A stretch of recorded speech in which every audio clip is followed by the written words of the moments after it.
সকলকে শুভ সন্ধ্যা।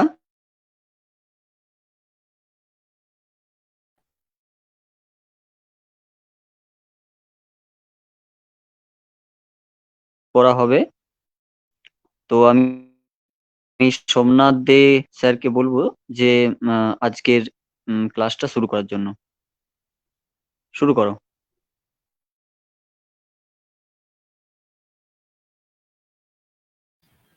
হুম আচ্ছা, প্রত্যেকে লাইভে চলে আসো। আমার কথা এবং প্রেজেন্টেশন ঠিকঠাক শোনা দেখা যাচ্ছে কিনা একটু বলো তোমরা।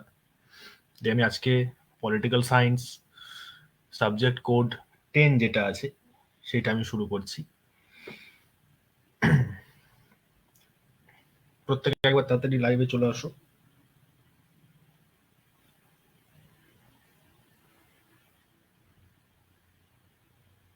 লিঙ্কটা পাঠিয়ে দাও ফোকাস দা তুমি।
আহ, সবাই প্রত্যেকে আমার কথা শুনতে পাচ্ছ?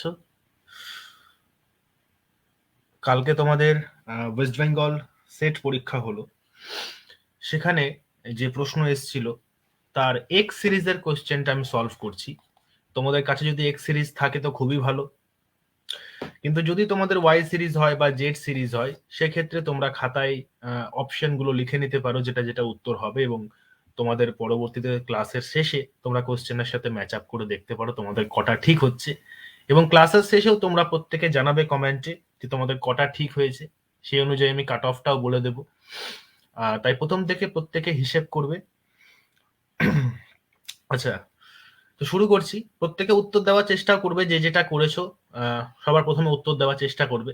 প্রথম কোশ্চেন যেটা ছিল, good governance pertains to, good governance বা সুশাসন বলতে আমরা কি বুঝি? এখানে উত্তর তোমরা প্রত্যেকে কি করেছো কমেন্টে অবশ্যই জানাবে, দেন আমি সঠিক উত্তর অবশ্যই বলবো। আচ্ছা, প্রথম একটা কথা বলি। সকলেই কমেন্ট করো। প্রত্যেকে কমেন্ট করো। প্রথমে একটা কথা বলি যে আমার যে উত্তরগুলো আমি বলছি সেটা সম্পূর্ণ আমার নলেজ, বই, ইন্টারনেট এই সমস্ত ঘেটে আমার বের করা। তো অফিসিয়াল অ্যান্সার কির সাথে সামান্য কিছু ডিফারেন্স হতেই পারে, ঠিক আছে? যে 100টা প্রশ্নের মধ্যে অবশ্যই দু একটা বা দু তিনটে প্রশ্নের উত্তর হয়তো আমি ভুলও বলতে পারি অফিসিয়াল অ্যান্সার কি এর সাথে। তো সেক্ষেত্রে আমি প্রথমেই এটা বলে দিলাম। ওকে, গুড গভর্নেন্স মানে কি? গুড গভর্নেন্স মানে, এটা উত্তর হবে অপশন নাম্বার বি। ওকে, এটা প্রথমটা কেন হবে না? Making sure that all governments are good. সমস্ত গভর্নমেন্ট যদি গুড হয় সেটা কি গুড গভর্নেন্স? সব সরকার যদি ভালো হয় তাহলে কি গুড গভর্নেন্স হয়ে গেল? না, গুড গভর্নেন্স তখন হবে যখন সরকারের কার্য প্রক্রিয়া, কার্যনীতি, পলিসি এই জিনিসগুলো ভালোভাবে হবে, তাই না? কিন্তু ইউএনসিটিএডি এই যে অর্গানাইজেশনটা আছে, এর নাম ফুল ফর্ম হচ্ছে United nation conference on trade and development. এই অর্গানাইজেশনটা প্রত্যেকটা মানুষকে, মানুষের পিপল ইমপ্রুভমেন্টের কথা বলেছিল। পিপল ইমপ্রুভমেন্ট মানে হচ্ছে পার্টিসিপেশন, পার্টিসিপেশন বিল্ড আপ করার কথা বলেছিল, তবেই বেটার গভর্নমেন্ট হবে। তো জনগণ যদি কোনো সরকারের শাসনে, সরকারের পলিসিতে পার্টিসিপেট করে তবেই সেটা বেস্ট গভর্নেন্স হবে, গুড গভর্নেন্স হবে। তো answer will be B. Okay, answer B হবে অ্যাকর্ডিং টু মি। নেক্সট চলো, who characterized Taylorism as a tool of monopoly of capital? এর উত্তর প্রত্যেকে কি করেছো জানাবে।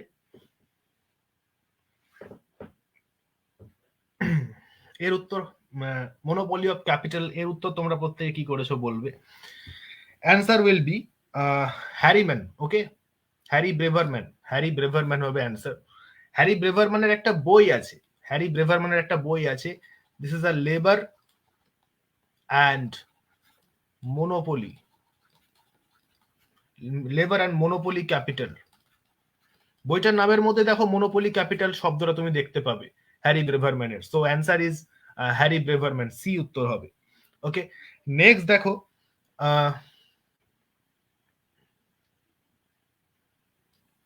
আর্গুমেন্টিভ turn in public policy. Public পলিসির যে আর্গুমেন্টিভ টার্ন আছে সেটা কোনটা হবে, কোন বিষয়টাকে রেফার্স করছে পাবলিক পলিসির আর্গুমেন্টিভ টার্ন। মানে এক কথায় পাবলিক পলিসি বলতে তুমি কি বোঝো এটাই বলতে চেয়েছে। পলিসি মেকার আর্গিউট করা, কিংবা পলিটিক্যাল এক্সিকিউটিভের সাথে মেকারস আর্গুইং করছে, কিংবা relevance of argumentation, language and deliberation of policy making.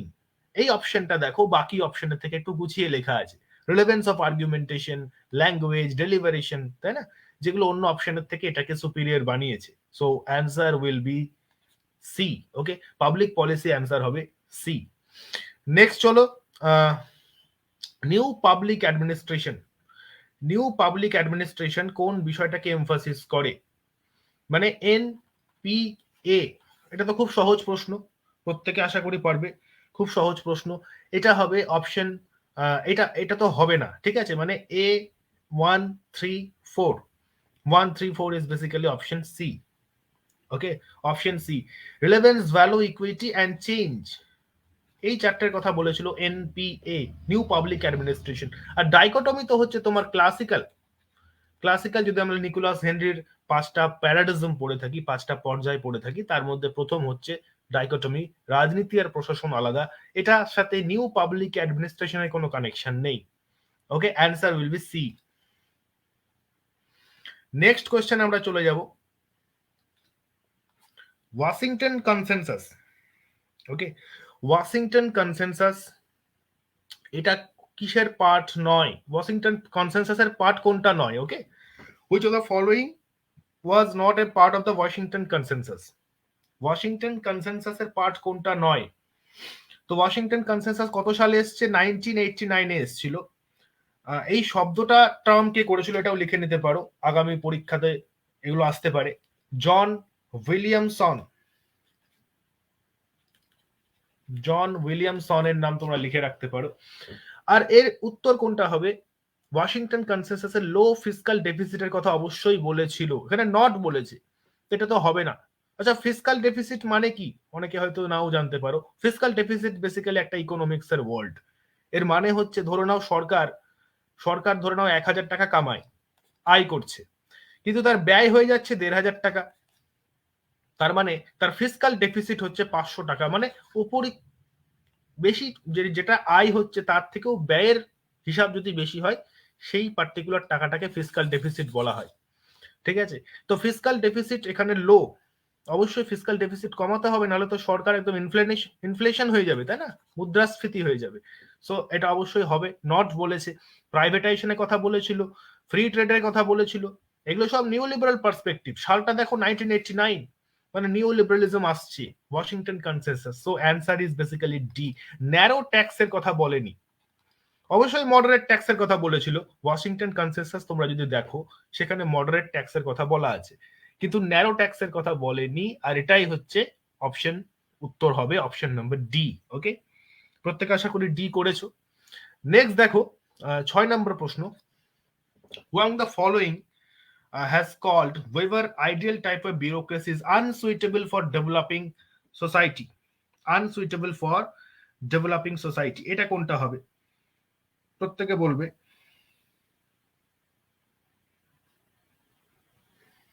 এটা হবে হচ্ছে একদম ডেভেলপিং সোসাইটি বলতেই তোমরা বুঝতে পারছো কোন দিকে যাবে, ফেডরিক্স, তাই না, এটা হবে ফেডরিক্স একদম। আনসুইটেবল, ওয়েবারের যে ব্যুরোক্রেসি সেটাকে আনসুইটেবল বলেছে ফেডরিক্স।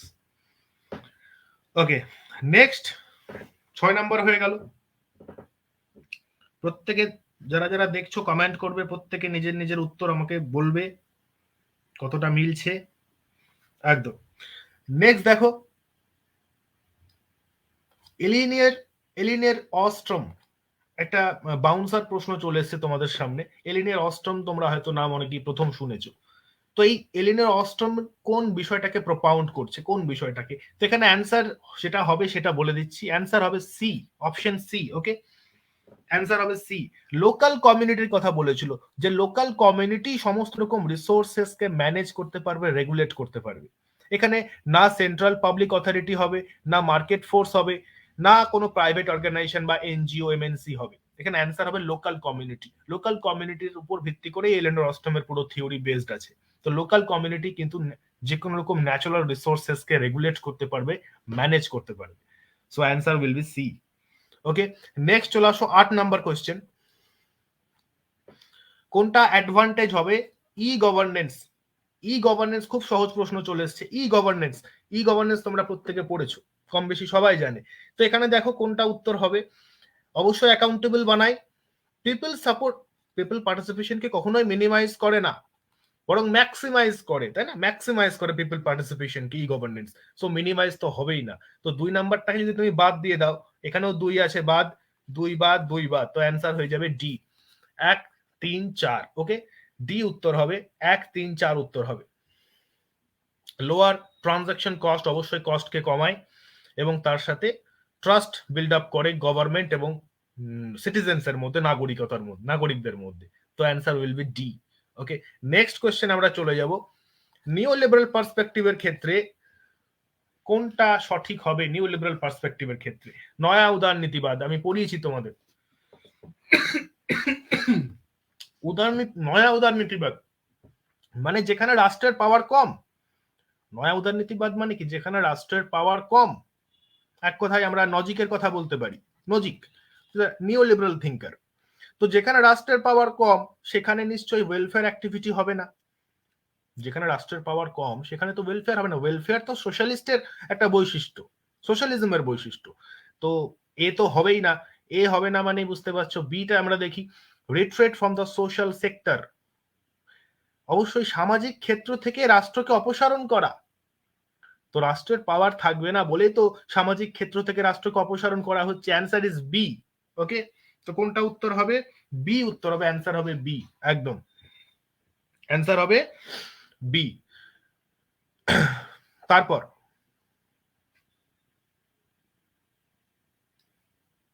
what did the discourse of negritude represent?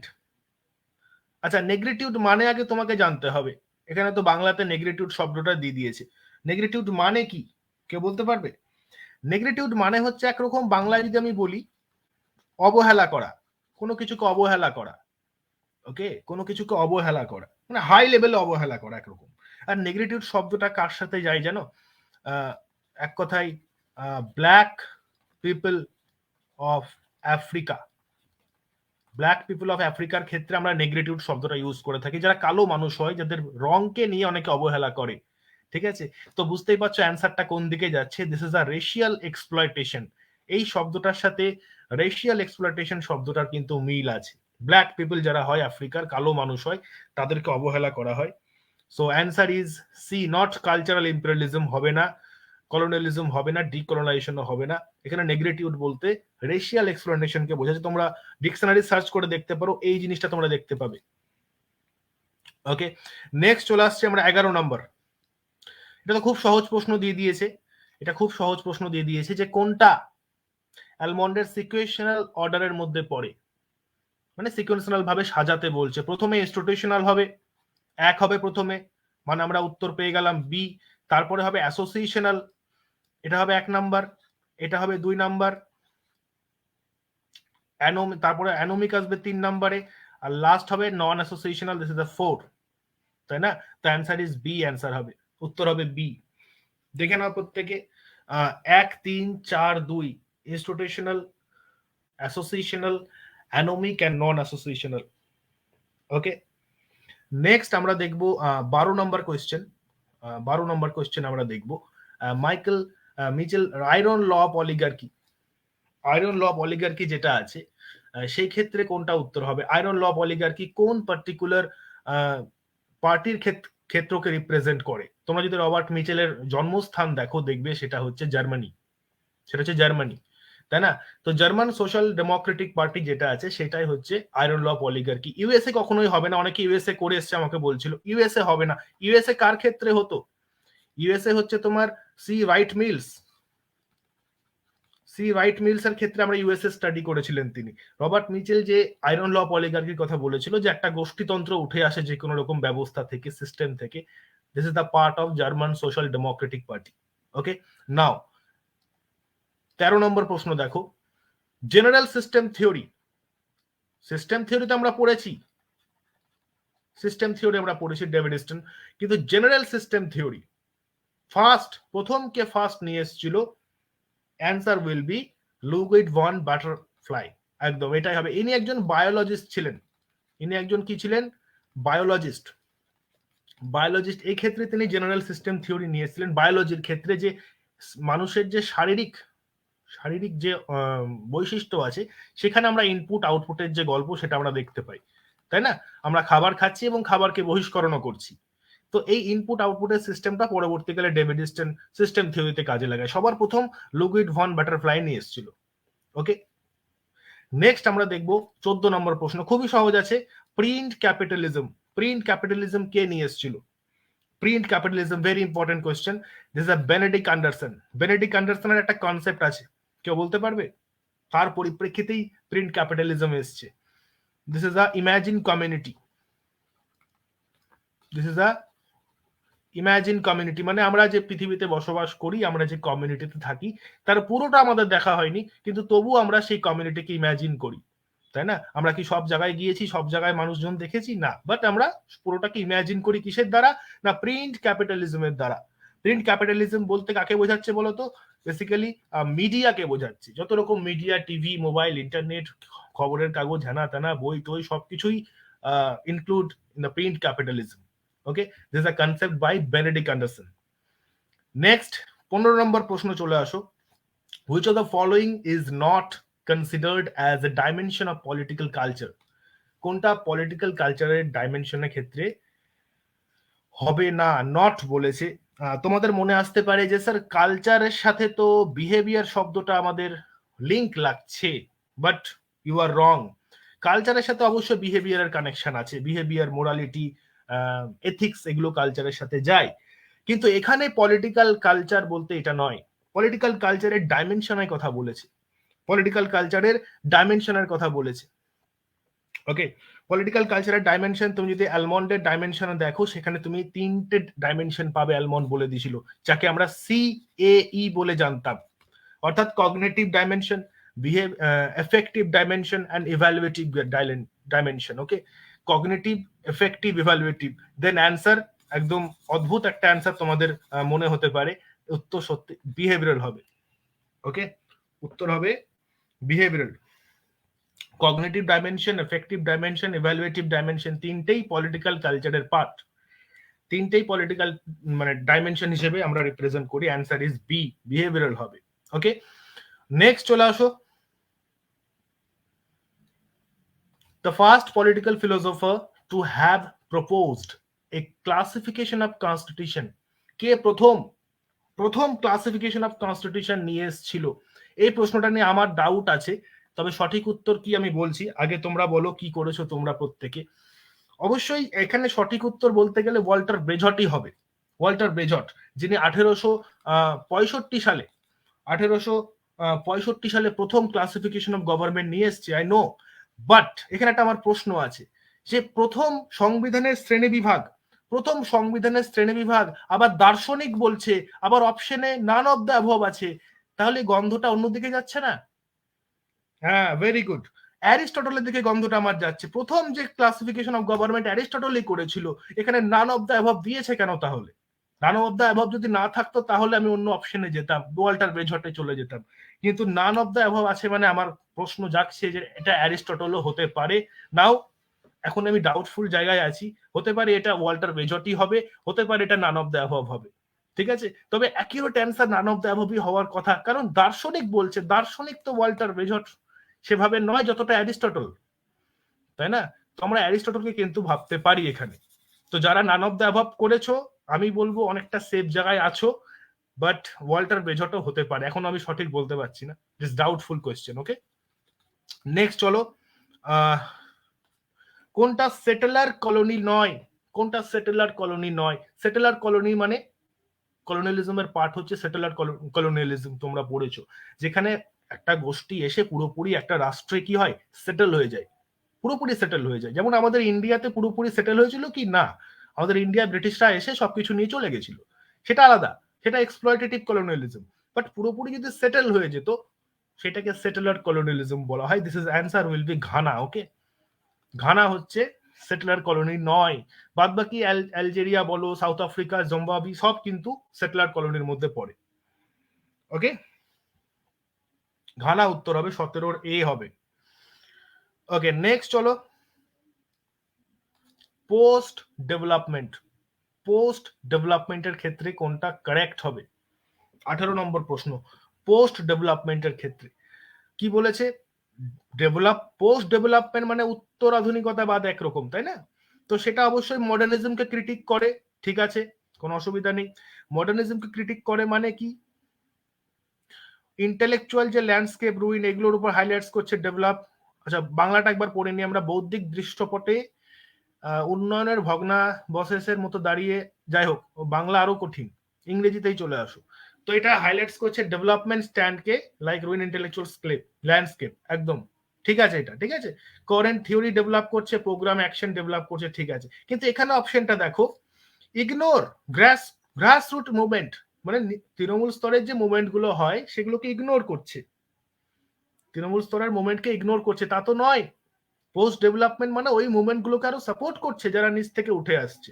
So চারটাকে তুমি অবভিয়াসলি বাদ দিতেই পারো, answer 1 2 3, answer is B. Okay, answer is B, definitely answer is B. Next question is very easy for everyone. The concept of civic culture 1963 এটা develop করেছে কোন particular state গুলোর survey অনুযায়ী? অ্যালমন্ডের যে সিভিক কালচার আছে, অ্যালমন্ড অ্যান্ড ভার্বা, তোমরা জানো, USA, UK, Mexico, Italy and Germany. Option B, option B, একদম option B, right. Okay, next চলে আসো, মেজরিটারিজম ইমপ্লাইজ, মেজরিটারিজম সংখ্যাগরিষ্ঠতা, কোন পার্টিকুলার অপশনটা হবে এটা? মেজরিটারিজম বলতে কি বোঝো? মেজরিটারিয়ানিজম বলতে কি বোঝো? রুল বাই মেজরিটি হতে একদমই ঠিক কথা, রুল বাই মেজরিটি হবে। প্রপোর্শনাল রিপ্রেজেন্টেশন তো হবেই না, পুরোপুরি আলাদা জিনিস। কনসোসিশনালিজমও হবে না। কনসোসিয়ালিজম মানে কি? কনসোসিশনালিজম মানে হচ্ছে বেসিক্যালি তোমার গোষ্ঠীকে গুরুত্ব দেয়, মানে টোটাল সোশ্যালিজম কনসেপ্টের মধ্যে আছে, আরিং লিপজার্ট যেটা বলেছিল, তাই না? কিন্তু মেজরিটারিয়ানিজম মানে কি? 100-র মধ্যে 51, এটা যদি হয় তাহলে মেজরিটি। 100-র মধ্যে 51 হলেই মেজরিটি, মানে rule by majority. Answer is definitely A. Okay, definitely A answer হবে। মেজরিটি রুলস এরকে আমরা মেজরিটারিয়ানিজম বলে থাকি। Okay, now which of the following is not classified as a new social movement? New social movement কোনটা নয়? চলো বলো তোমরা, নিউ সোশ্যাল মুভমেন্ট কোনটা নয়? দেখো, নিউ সোশ্যাল মুভমেন্ট বলতে কি বোঝায়? নিউ সোশ্যাল মুভমেন্ট বলতে বোঝায় বর্তমান দিনে, বর্তমান সোসাইটিতে আফটার কোল্ড ওয়ার বলো বা 21st সেঞ্চুরি বলো, এই সময়তে দাঁড়িয়ে কোন কোন মুভমেন্ট গুলো একদম উঠে আসছে, তাই না? কোন কোন মুভমেন্ট বেসিক্যালি হচ্ছে, যেমন ধরো নাও এনভায়রনমেন্টাল মুভমেন্ট, পরিবেশের মুভমেন্ট কি আগে হতো? এখনই হয়, তাহলে অবশ্যই এটা নিউ সোশ্যালের পার্ট। ওম্যান মুভমেন্টও এখনো হয়। সেক্সুয়াল মাইনরিটি যারা বেসিক্যালি এলজিবিটি কমিউনিটি রয়েছে তাদের মুভমেন্ট হচ্ছে। কিন্তু ওয়ার্কিং ক্লাস মুভমেন্ট এটা বহুত আগেকার মুভমেন্ট, তাই না? এইটা তার মানে নিউ সোশ্যাল মুভমেন্টের পার্ট নয়, নিউ সোশ্যাল মুভমেন্টের পার্ট নয় এটা। ওকে, তো answer is basically definitely A হবে উত্তর, ঠিক আছে, এ হবে উত্তর। নেক্সট চলো, হামজা আলাভি। হামজা আলাভি কোন কনসেপ্টটা দিয়েছে? খুব সহজ প্রশ্ন। হামজা আলাভি কোন কনসেপ্টটা দিয়েছে? This is answer is overdeveloped state. overdeveloped state আমরা বলি না ওভার স্মার্ট। ওভার স্মার্ট মানে কি, যে দেখাচ্ছে তো অনেক স্মার্ট কিন্তু ভেতরে অতটা স্মার্ট নয়, তাকে আমরা ওভার স্মার্ট বলে থাকি। তো ওভার ডেভেলপ মানেও তাই, যে কোনো স্টেট দেখাচ্ছে নিজেকে খুব ডেভেলপ হয়ে গেছি বাট ভেতরে তার কিছুই নেই। তো এরকম একটা concept, this is Hamza Alavi. Okay, Hamza Alavi নামটা মনে রাখবে, ওভার ডেভেলপ স্টেটের কথা বলেছে, ওভার ডেভেলপ স্টেট। নেক্সট চলো, রবার্ট পুটনাম। রবার্ট পুটনামের যে সোশ্যাল ক্যাপিটাল যে কনসেপ্টটা আছে সেটা কোন পার্টিকুলার থিওরিকে রিপ্রেজেন্ট করে কম্পারেটিভ পলিটিক্সের? Social capital. সোশ্যাল ক্যাপিটাল বলতে কি বোঝায়? সোশ্যাল ক্যাপিটাল বলতে তোমার কোঅপারেশনকে বোঝাচ্ছে এখানে, সোশ্যাল ক্যাপিটাল বলতে তোমার মিউচুয়ালিটিকে বোঝাচ্ছে, সোশ্যাল ক্যাপিটাল বলতে তোমার রিলেশনকে বোঝাচ্ছে, কমিউনিটিকে বোঝাচ্ছে। আর এই সমস্ত শব্দগুলো যাচ্ছে কোথায়? Political culture, option B. ঠিক আছে, পলিটিক্যাল কালচারকে রিপ্রেজেন্ট করছে সোশ্যাল ক্যাপিটাল, পলিটিক্যাল কালচারকে রিপ্রেজেন্ট করছে সোশ্যাল ক্যাপিটাল। ওকে, নেক্সট আমরা দেখব কোনটা, which of the following books is not written by Max Weber? কোনটা ম্যাক্স ওয়েবার লেখেনি? ওকে, ম্যাক্স ওয়েবার দেখো দ্য রুলিং ক্লাস, এটাই তো উত্তর হবে। দিস ইজ রিটেন বাই মস্কা, এটা মস্কা লিখেছে, আর বাদ বাকি সবই তোমার ওয়েবারের লেখা। ফাইন। ওকে, অ্যান্সার ইজ এ, কোনো ডাউট নেই, একদম ইজি কোশ্চেন, একদম ইজি কোশ্চেন এগুলো। কিছু কিছু কোশ্চেন একদম ইজি এসেছে, কিছু কিছু কোশ্চেন মডারেট, এবং দু চারটে তো ওই হার্ড হবেই, সেটা নিয়ে কোনো সন্দেহ নেই, ওরকম প্রশ্ন যাবেই। বাট ওভারঅল কোশ্চেন যদি আমি বলি, যারা পড়েছে বা যাদের প্রিপারেশন লেভেল হাই আছে, কোনো অসুবিধা হবে না পাস করতে। Okay, now presidential system provides for a stable government model of a full term. রাষ্ট্রপতি শাসন যেটা আছে সেটা স্টেবল গভর্নেন্সকে সাপোর্ট করে, একদম ঠিক কথা, অ্যাসারশন একদম ঠিক আছে, এ নিয়ে কোনো প্রশ্ন নেই। তার কারণ কি? এইটা প্রেসিডেন্সিয়াল সিস্টেম স্টেবল গভর্নেন্সকে সাপোর্ট করছে, তার কারণ কি এটা যে সেন্ট্রালাইজেশন অফ পাওয়ার জিনিসটা ইনহারেন্ট, সহজাত। ক্ষমতার কেন্দ্রীকরণ, ক্ষমতা এক জায়গায় আছে বলে কি সেটা স্টেবল? তাহলে ক্ষমতা এক জায়গায় তো অনেক ক্ষেত্রেও থাকতে, অন্যান্য সিস্টেমেও থাকতে পারে। এটা অবশ্যই দেখে মনে হচ্ছে রিজন হবে। অনেকে বলতে পারে যে স্যার অপশন এ উত্তর হবে, বাট অ্যাকিউরেট রিজন কিন্তু এটা নয়। কোনো পার্টিকুলার সরকার স্টেবল আছে এই কারণে যে তার পাওয়ার সেন্ট্রালাইজড আছে। পাওয়ার সেন্ট্রালাইজড তো অন্যান্য ক্ষেত্রেও হতে পারে, আই থিঙ্ক, এটা আমার মনে হচ্ছে, জানি না উত্তর কি হবে। অনেক ক্ষেত্রে উত্তর এও হতে পারে, অন্যরকম ভাবে ভাবলে উত্তর এ হতে পারে, but I prefer option B. Okay, both correct but not the correct explanation of A. Okay, আমি কিন্তু অপশন বি কে প্রেফার করছি, দুটোই কারেক্ট হবে কিন্তু এক্সপ্লেনেশনটা আমার ঠিক জমছে না। ঠিক আছে, এটা কিন্তু ডাউটফুল আমার তরফ থেকে, বাট অপশন এও হতে পারে। ঠিক আছে, হবেই না একদম বলতে পারছি না, বাট অপশন বিটা আমি বেশি জোর দিচ্ছি। নেক্সট চলো, which of the following is not a significant aspect of genealogical concept of power? Genealogical concept of power যদি তোমরা দেখো সেক্ষেত্রে কোনটা হবে না? নট বলেছে। জিনোলজি কনসেপ্ট অফ পাওয়ার কার? জিনোলজি কনসেপ্ট অফ পাওয়ার মানে হচ্ছে তোমার ফুকো, তাই না? Genealogy concept of power is basically Foucault. তো ফুকোর ক্ষেত্রে আমরা নলেজ ইজ পাওয়ার দেখেছি, সার্ভেলেন্স দেখেছি। তোমরা যদি ফুকোর তোমার প্যানঅপটিক্যাল কনসেপ্ট পড়ো সেখানে সার্ভেলেন্সের কথা পাবে, রেসিস্টেন্সের কথাও পাবে। তো answer is none of the above. Answer is none of the above, কোনোটিই হবে না, সবগুলোই জেনোলজিক্যাল কনসেপ্ট অফ পাওয়ারের পার্ট, তাই না? সবগুলো কিন্তু জেনোলজিক্যাল কনসেপ্ট অফ পাওয়ারের part. Now 27, protective discrimination policy. The policy of protective discrimination seeks to promote which of the following? Protective discrimination বলতে কি বোঝায় আগে বুঝতে হবে।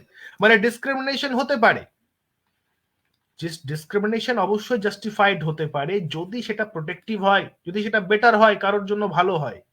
মানে ধরে নাও আমার কাছে 100 টাকা আছে, তোমার কাছে 200 টাকা আছে, এবার সরকার কি করলো?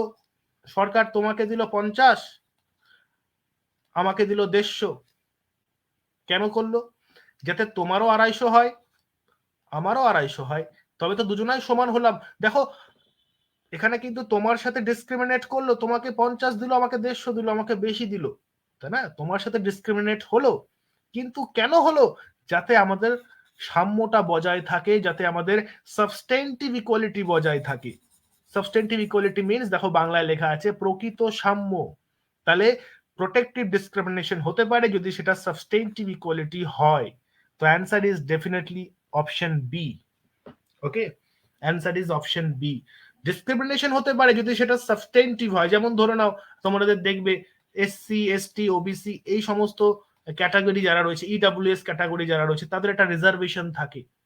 এটা তো ডিসক্রিমিনেশন করা, জেনারেল ক্যান্ডিডেটের সাথে এদেরকে ডিসক্রিমিনেট করা, যে এদেরকে বেশি সুযোগ সুবিধা দেওয়া হচ্ছে। কিন্তু এটা লিগ্যাল কেন? কারণ এটা সাবস্টেন্টিভ ইকুয়ালিটিকে প্রমোট করে, এটাই প্রকৃত সাম্য। তবেই সমাজের ব্যালেন্স বজায় থাকবে, তাই না? রাষ্ট্র তো একজনকে নিয়ে ভাবে না, রাষ্ট্র সবার জন্য, তাই সবাইকে নিয়ে ভাবতে গেলে এই জিনিসটা ক্রিয়েট করতে হবে সোসাইটিতে। তো 27 answer is B. Okay, next চলো 28। 28 ওকে, তো খুব সহজ দিয়ে দিয়েছে, একদম ম্যাচিং দিয়ে দিয়েছে, প্রত্যেকে বলবা কি উত্তর হবে। আচ্ছা, কোনটা মিস ম্যাচ বলেছে, সরি সরি সরি, কোনটা মিস ম্যাচ বলেছে মানে কোনটা সঠিক নয়। দ্য ওয়ার্চ অফ দ্য আর্থ অবশ্যই ফ্রেঞ্চ ফানুনের লেখা, প্রত্যেকে জানো। ওয়ার্ল্ড অর্ডার কিসিঙ্গারের লেখা। ইমপ্লয়শন অফ ক্যাপিটালিজম সমীর আমিনের লেখা। বাট লাস্ট ওয়ান, নিও colonialism the last stage of imperialism, this is not Nair.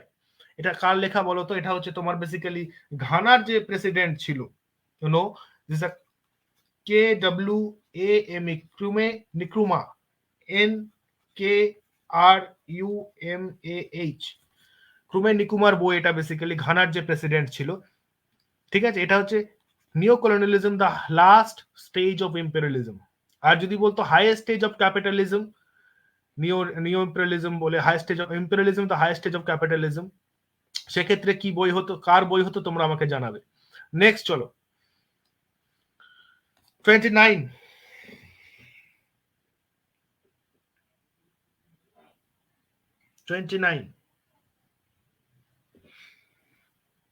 29 কি বলেছে? Locks view on state of nature, তাই না? লকের যে প্রকৃতির রাজ্যের ধারণা ছিল, স্টেট অফ নেচার ছিল, সেটা কি? সেটা হবে pre political. Pre political, very good. Pre political মানে, এর মানে কি? পলিটিক্যাল আসার আগে, রাজনীতি আসার আগে, রাজনীতি মানে গভর্নমেন্ট, সরকার আসার আগেই তো স্টেট অফ নেচার ছিল, সরকার আসার পরে তো আর স্টেট অফ নেচার হয়নি, তাই না? Pre political, not pre social and pre political. C option হবে না, অনেকে সি করেছে, আমাকে বলছিল সি হবে না, প্রি পলিটিক্যাল। আমি জন লক পড়াতে গিয়ে বলেছিলাম একবার। নেক্সট 30, এটা ম্যাচিং দিয়ে দিয়েছে, খুব সহজ ম্যাচিং দিয়ে দিয়েছে অবভিয়াসলি। ইউটিলিটারিজম মানে জেরেমি বেনথাম, আর এই একটা পেরে গেলেই তুমি উত্তরে পেয়ে গেলে, 1-4 হয়ে গেল, ব্যাস ঝামেলা শেষ। আর হ্যানা আরেন্ট হচ্ছে তোমার রিপাবলিকানিজম, তোমার French Fanon is basically post colonialism, and JP Narayan total resolution, not resolution, this is a revolution. Okay, 7টা রেভলিউশনের কথা বলেছিল, total revolution. Okay, total revolution. তো option is B is correct. Okay, B is correct. Next চলো,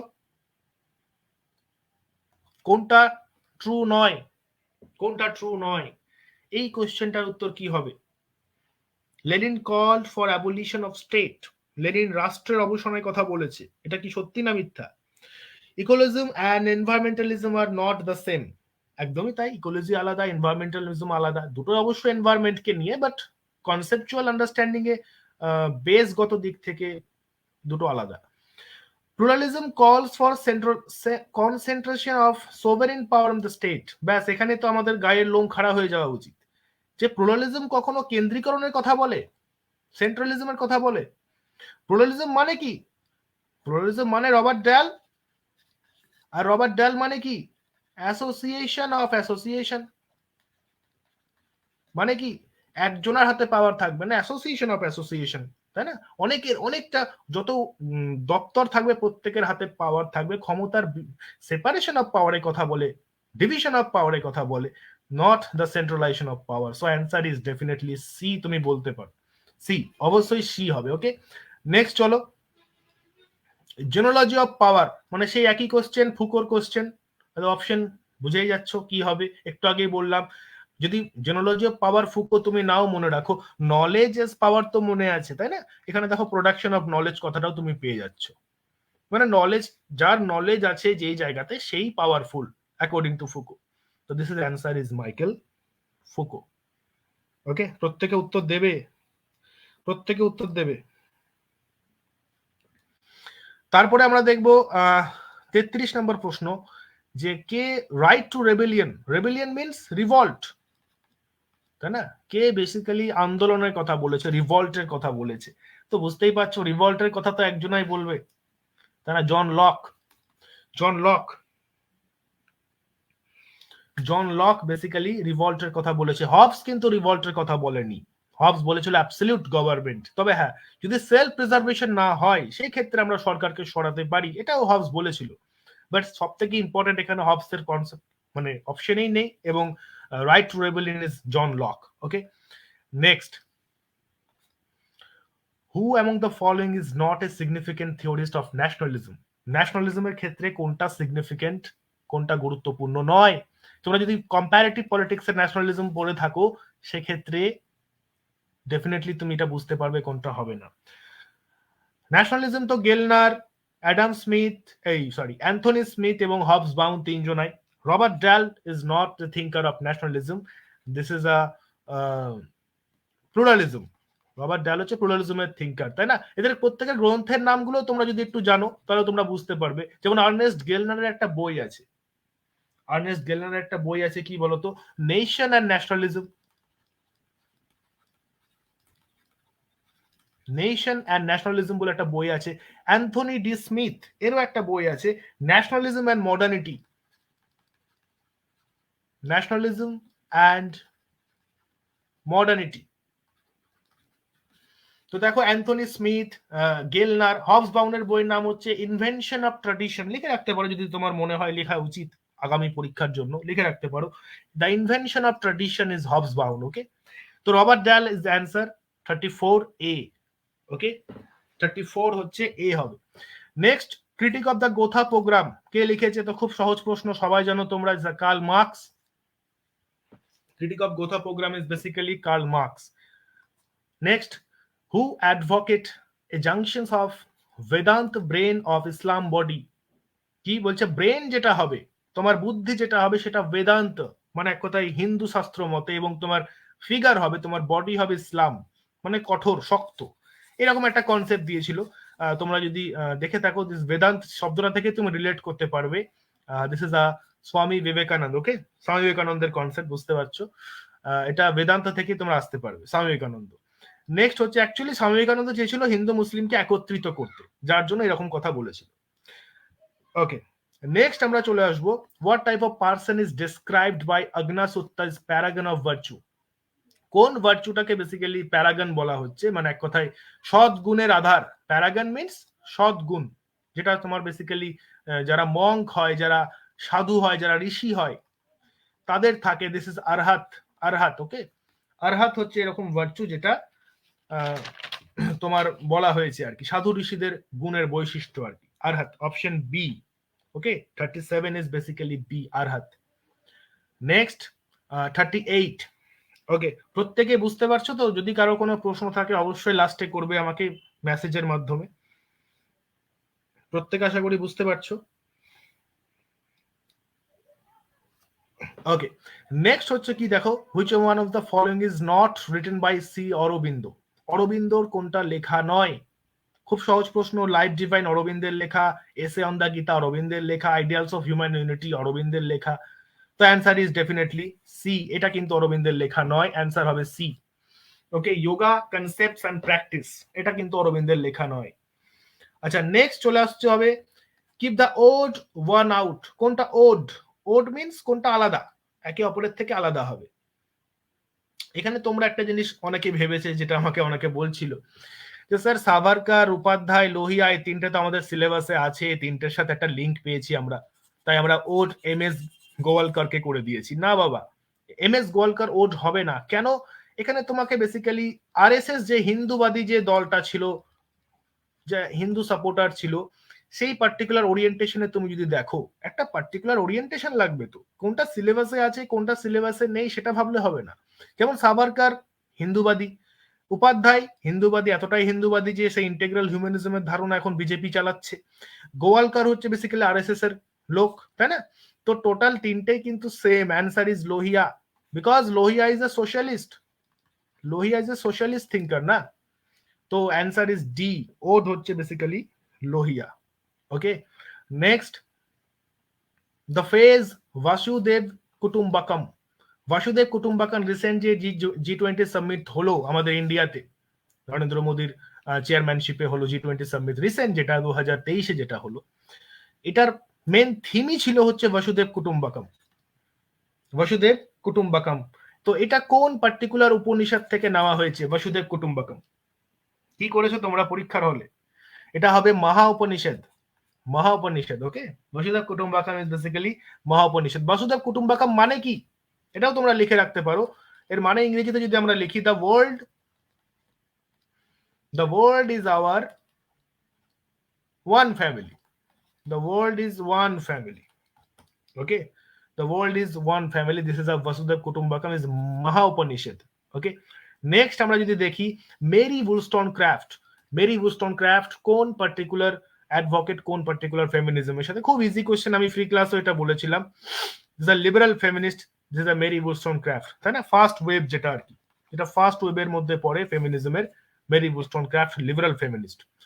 নাও, among the following these conceived society as a cooperative venture for mutual advantage, এই লাইনটা আমি বলে দিয়েছিলাম, প্র্যাকটিসের ক্ষেত্রেও বলেছিলাম, ক্লাসেও বলেছিলাম।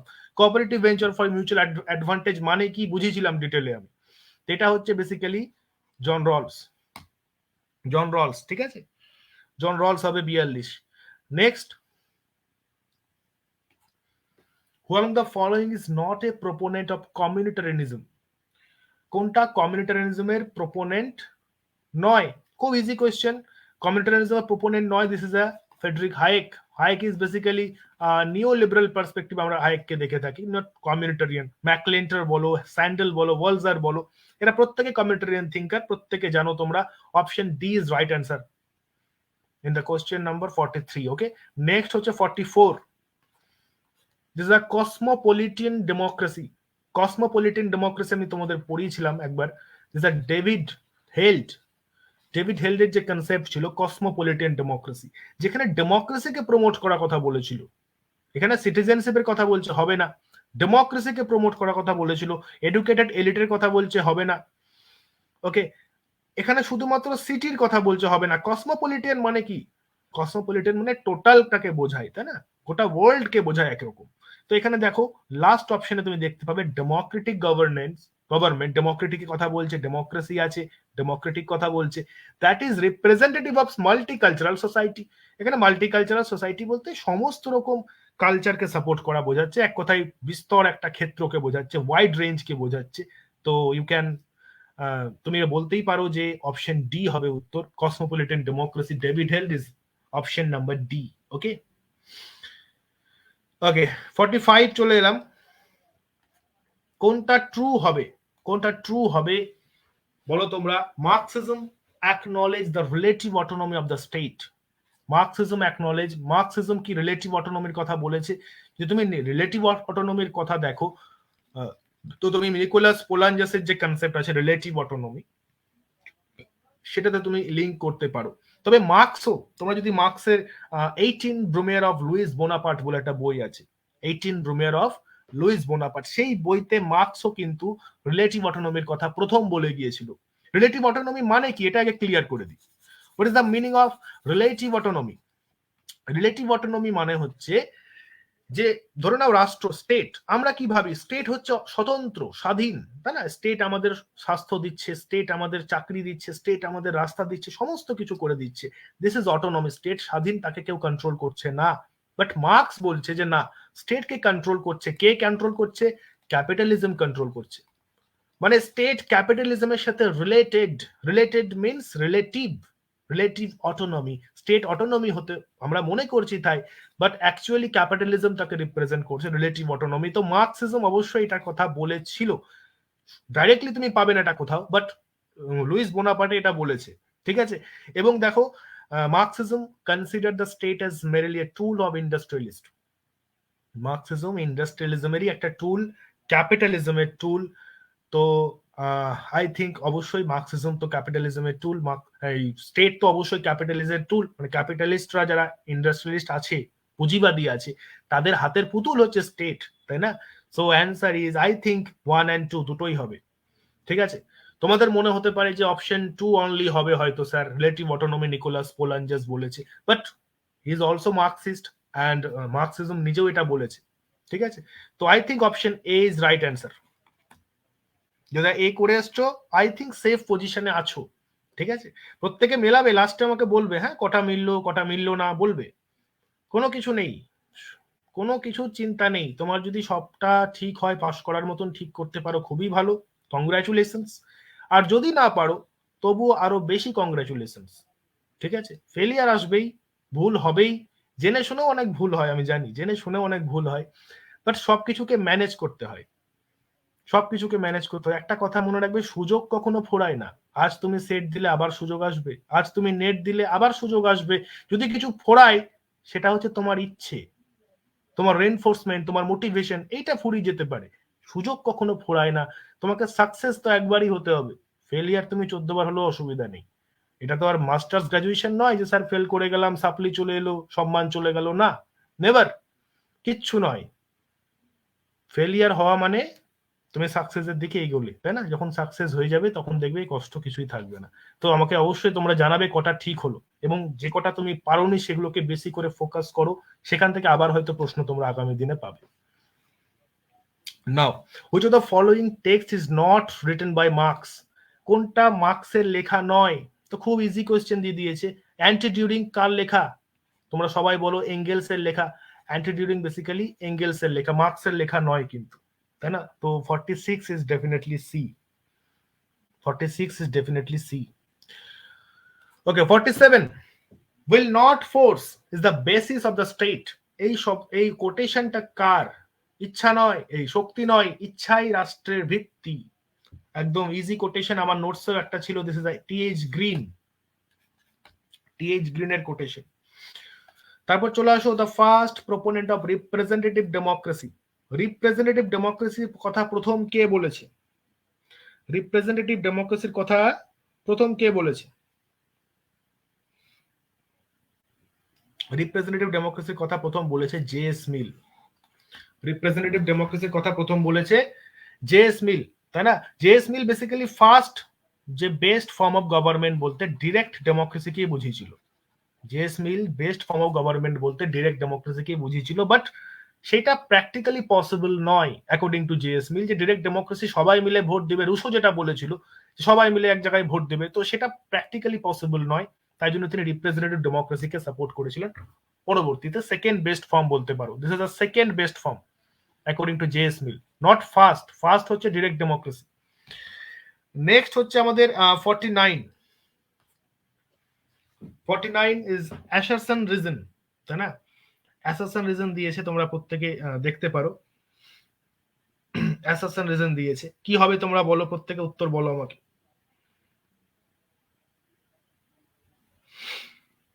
কি বলেছে? Machiavelli differentiated between private morality and public morality. অবশ্যই ডুয়েল মোরালিটির কনসেপ্ট আছে, আমরা দেখেছি যে প্রাইভেট মোরালিটি আলাদা মেকিয়াভেলির, আর পাবলিক মোরালিটি আলাদা। রাজা প্রাইভেট লাইফে যেমন হবে তেমন যেন পাবলিক লাইফে না হয়, একদম ঠিক কথা।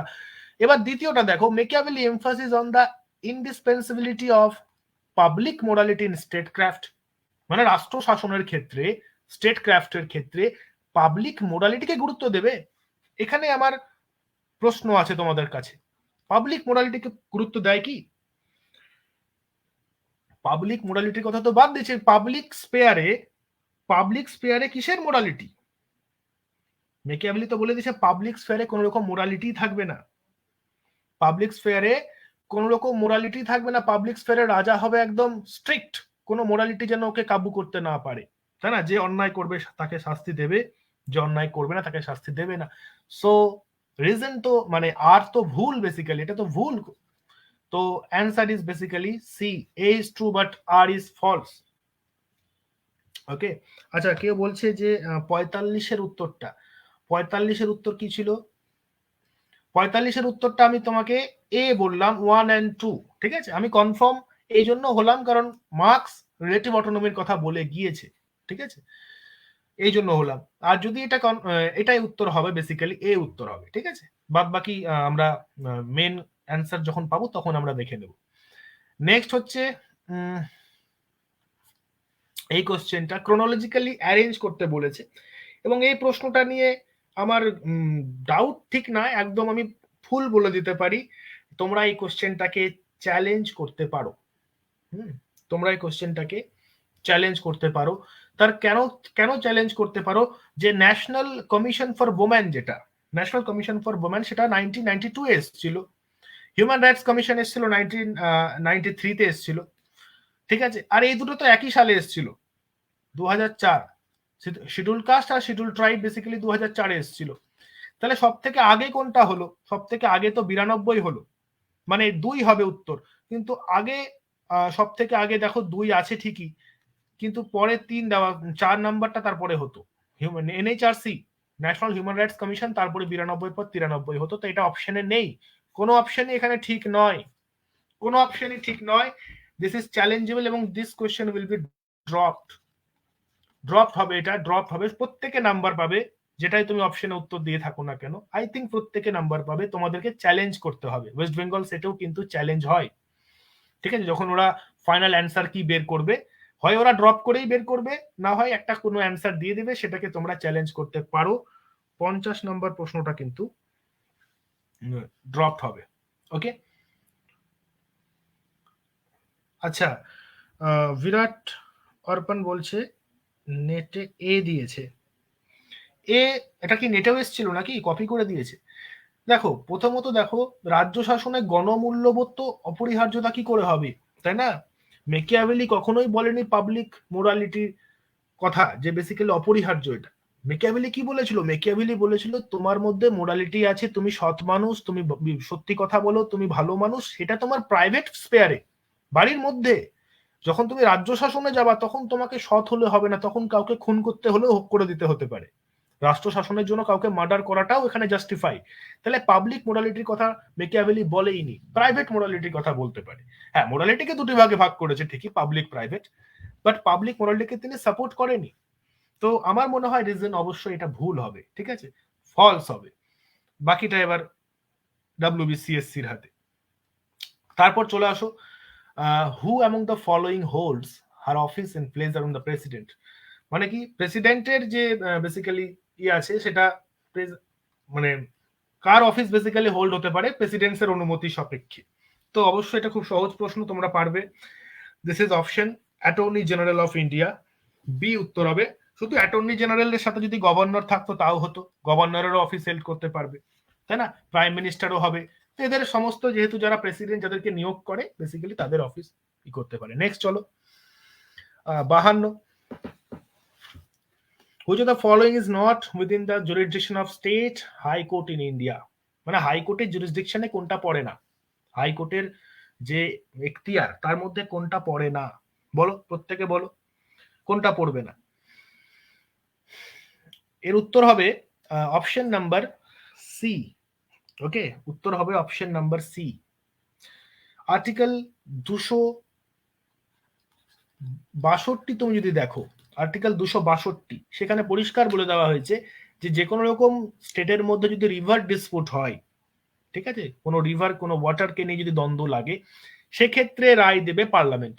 সেক্ষেত্রে পার্লামেন্ট দেখবে, সেন্টার দেখবে, সেখানে হাইকোর্টের কোনো গল্প নেই। So answer is C, not বলেছে যেহেতু সি হবে উত্তর, ওকে? নেক্সট চলো, 53 নম্বর প্রশ্ন। দ্য টোটাল নাম্বার অফ জাজেস in the Supreme Court in India can be increased by which of the following? Total number of জাজ যেটা আছে সুপ্রিম কোর্ট, সেটা ইনক্রিজ হতে পারে কোন ক্ষেত্রে? ওকে, তো এই ক্ষেত্রে উত্তর হবে কি, টোটাল নাম্বার অফ জাজ তখন ইনক্রিজ হতে পারে, সুপ্রিম কোর্টের যা জাজ আছে সেটা ইনক্রিজ হতে পারে by an act of parliament, পার্লামেন্টের অ্যাক্টের দ্বারা, ওকে? পার্লামেন্টের অ্যাক্টের দ্বারা, ওকে? পার্লামেন্টের অ্যাক্টের দ্বারা। নেক্সট আমরা চলে যাব 54 নম্বর প্রশ্ন, যেখানে ওয়েস্ট বেঙ্গলের কিছু চিফ মিনিস্টারের নাম আর কিছু গভর্নরের নাম দিয়ে দিয়েছে, বলছে কোনটার হবে না, কোনটা ম্যাচ হবে না, কোনটা ম্যাচ হবে না। 54 নম্বর 54 যেটা, এর অ্যান্সার হবে অপশন সি। ওকে, সি হবে উত্তর। সিদ্ধার্থ শঙ্কর রয়ের সাথে কৈলাসনাথ কাটজুর কোনো কানেকশন নেই, ওটা পরে এসেছিল, তাই না? কৈলাসনাথ কাটজু অনেক পরে এসেছিল, অনেক আগেকার বেসিক্যালি। তো answer is basically C. Next চলে আসো অপারেশন ব্ল্যাকবোর্ড। অপারেশন ব্ল্যাকবোর্ড তুমি বুঝতে পারছো, NEP আমি বলেছিলাম ন্যাশনাল এডুকেশন পলিসি, তোমার একবার দেখে যেতে পুরনো নতুন যা আছে। তো অপারেশন ব্ল্যাকবোর্ড যেটা, সেটা বেসিক্যালি এখানে অপশন অবশ্য ভুল দিয়েছে, আমার মতে অপশন ভুল আছে, তবে উত্তর হবে 1986, অ্যাকিউরেট উত্তর হবে 1987। অপারেশন ব্ল্যাকবোর্ড মানেই 1987। তুমি যদি গুগলেও দেখো, ন্যাশনাল এডুকেশন পলিসির অফিসিয়াল ওয়েবসাইটে দেখো, সেখানেও 1987 তুমি দেখতে পাবে, মানে লঞ্চ হয়েছিল 1987, বাট তার আগে যেহেতু কথা উঠেছিল, তো ইউ ক্যান প্রেফার 1986, যেহেতু অপশনে নেই, তো 1986 তুমি বলতেই পারো। ওকে, তো উত্তর হবে বি। নেক্সট চলো, as per the constitution of India the appointment of chief justice and judges of the supreme court is spelled out in, এটা একদম সহজ প্রশ্ন, উত্তর হবে আর্টিকেল 124, তাই তো? উত্তর হবে আর্টিকেল 124। নেক্সট চলো, সরকারিয়া কমিশন, এটা আরো জলভাত। সরকারিয়া কমিশন মানেই হচ্ছে সেন্টার স্টেট রিলেশন, নতুন করে বলার কিছু নেই, সবাই জানো এটা, গ্রাজুয়েশন লেভেলের প্রশ্ন। তারপরে হচ্ছে তোমার basically the doctrine governing the term of office in the governor and the Indian state is, এটা হবে যে ভারতবর্ষের যে বেসিক্যালি রাজ্যের যে রাজ্যপাল হয়, সেটা কোন পার্টিকুলার বিষয়ের দ্বারা নির্ভর করে, মানে এক কথায় চলে আর কি, রাজ্যপালের যে টার্ম আছে, যে কার্যকালের মেয়াদ আছে। তো অপশন হবে basically pleasure of the president, রাষ্ট্রপতির ইচ্ছা অনুযায়ী রাজ্যপালের দায়িত্বভার, তাই না? রাষ্ট্রপতি যা বলবে সেটাই রাজ্যপালকে বেসিক্যালি ই করতে হবে। হ্যাঁ, তোমরা বলতে পারো যে স্যার 5 বছর তো কার্যকালের মেয়াদ আছেই, তাহলে ফিক্সড টার্ম কেন হবে না? হবে না, কারণ এখানে রাষ্ট্রপতির মতামতটা সব থেকে ইম্পর্টেন্ট। ঠিক আছে, তারপরে দেখো কোনটা প্রেজেন্ট মুভমেন্ট নয়, প্রেজেন্ট মুভমেন্ট কোনটা নয়? খেদা মুভমেন্ট অবশ্যই প্রেজেন্ট মুভমেন্ট। খেদা মুভমেন্ট কত সালে হয়েছিল? 1980। তেলেঙ্গানা কত সাল? সব সালগুলো বলো তো। তেলেঙ্গানা 1948 সম্ভবত। তেভাগা, তেভাগা স্বাধীনতার আগে 46 থেকে 47। সাইলেন্ট ভ্যালিটা হচ্ছে কত সাল? সাইলেন্ট ভ্যালি ইজ বেসিক্যালি পালাকাদ ডিস্ট্রিক্টে যেটা হয়েছিল, তাই না? KSSP, কেরালা স্বাস্থ্য সাথী পরিষদ, 1966। এটা হচ্ছে কি, সবই প্রেজেন্ট মুভমেন্ট, শুধু সাইলেন্ট ভ্যালি বাদ দিয়ে। Silent valley is basically environmental movement, environmental movement, পরিবেশ আন্দোলনকে বলা হয় সাইলেন্ট ভ্যালি মুভমেন্ট, পালাকাদ ডিস্ট্রিক্টে যেটা হয়েছিল। তো answer is B, answer is B. ঠিক আছে, নেক্সট চলো,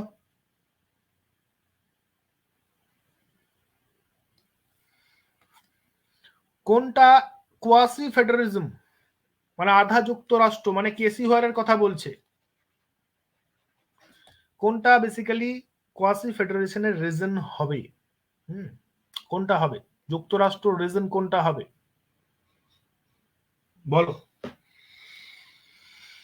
ইউনিফাইড জুডিশিয়াল সিস্টেম, অবশ্যই unified judicial system. Institution of transversal power sharing, এটাও হবে। অ্যাবসেন্স অফ টেরিটোরিয়াল ইন্টিগ্রিটি, না না না, এটা তো হবে না। Governor is appoint by president, অবশ্যই প্রেসিডেন্টের, কিন্তু এটা কি কোয়াসি জুডিশিয়ালকে প্রমোট করে? না। তো আই থিঙ্ক 1-2 আছে, 1-2, হ্যাঁ, C, 1 and 2 only. Okay, 1 and 2 only. যুক্তরাষ্ট্রের যেটা মেন কথা, সেটা হচ্ছে 1 and 2। চারটে উত্তর হবে না, আই থিঙ্ক চারটে হবে না।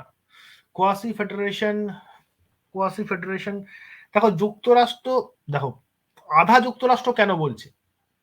টেরিটোরিয়াল ইন্টিগ্রিটি অ্যাবসেন্স আছে বলে। আমাদের তো টেরিটোরিয়াল ইন্টিগ্রিটি আছে, আমাদের তো সিঙ্গেল সিটিজেনশিপ। সিঙ্গেল সিটিজেনশিপ কেন আছে ইন্ডিয়াতে? সিঙ্গেল সিটিজেনশিপ তো এই কারণেই আছে, টেরিটোরিয়াল ইন্টিগ্রিটি যাতে থাকে। তাহলে সেটার অ্যাবসেন্স যদি হয়, তাহলে কোয়াসি ফেডারেশন সেটা আমি কেন বলবো, এর রিজন তো এটা নয়। I think 1 and 2, okay, 1 and 2 only. জানি না বাদ বাকি কি হবে, বাদ বাকি WBCSC বলতে পারবো, আমার মতে 1 and 2।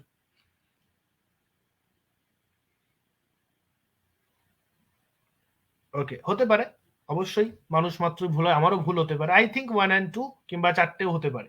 নেক্সট চলো, কোনটা পঞ্চায়েতের ক্ষেত্রে ট্রু হবে, কোনটা পঞ্চায়েতের ক্ষেত্রে ট্রু হবে, বলো কি হবে এটা।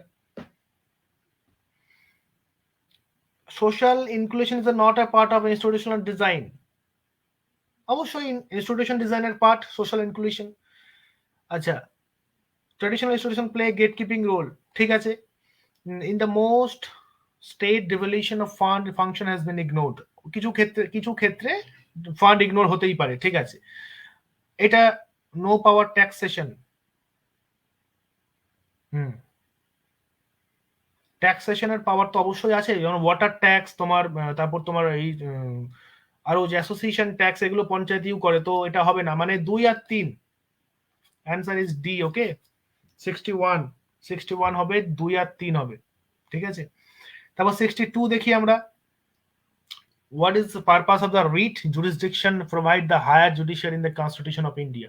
তো খুব সহজ প্রশ্ন, রিট জুরিসডিকশন মানে কি, ওই যে 5টা রিট, তাই না, হেভিয়াস কর্পাস, ম্যান্ডামাস, তো this is our fundamental rights, fundamental rights, option number C, option is basically C, ঠিক আছে।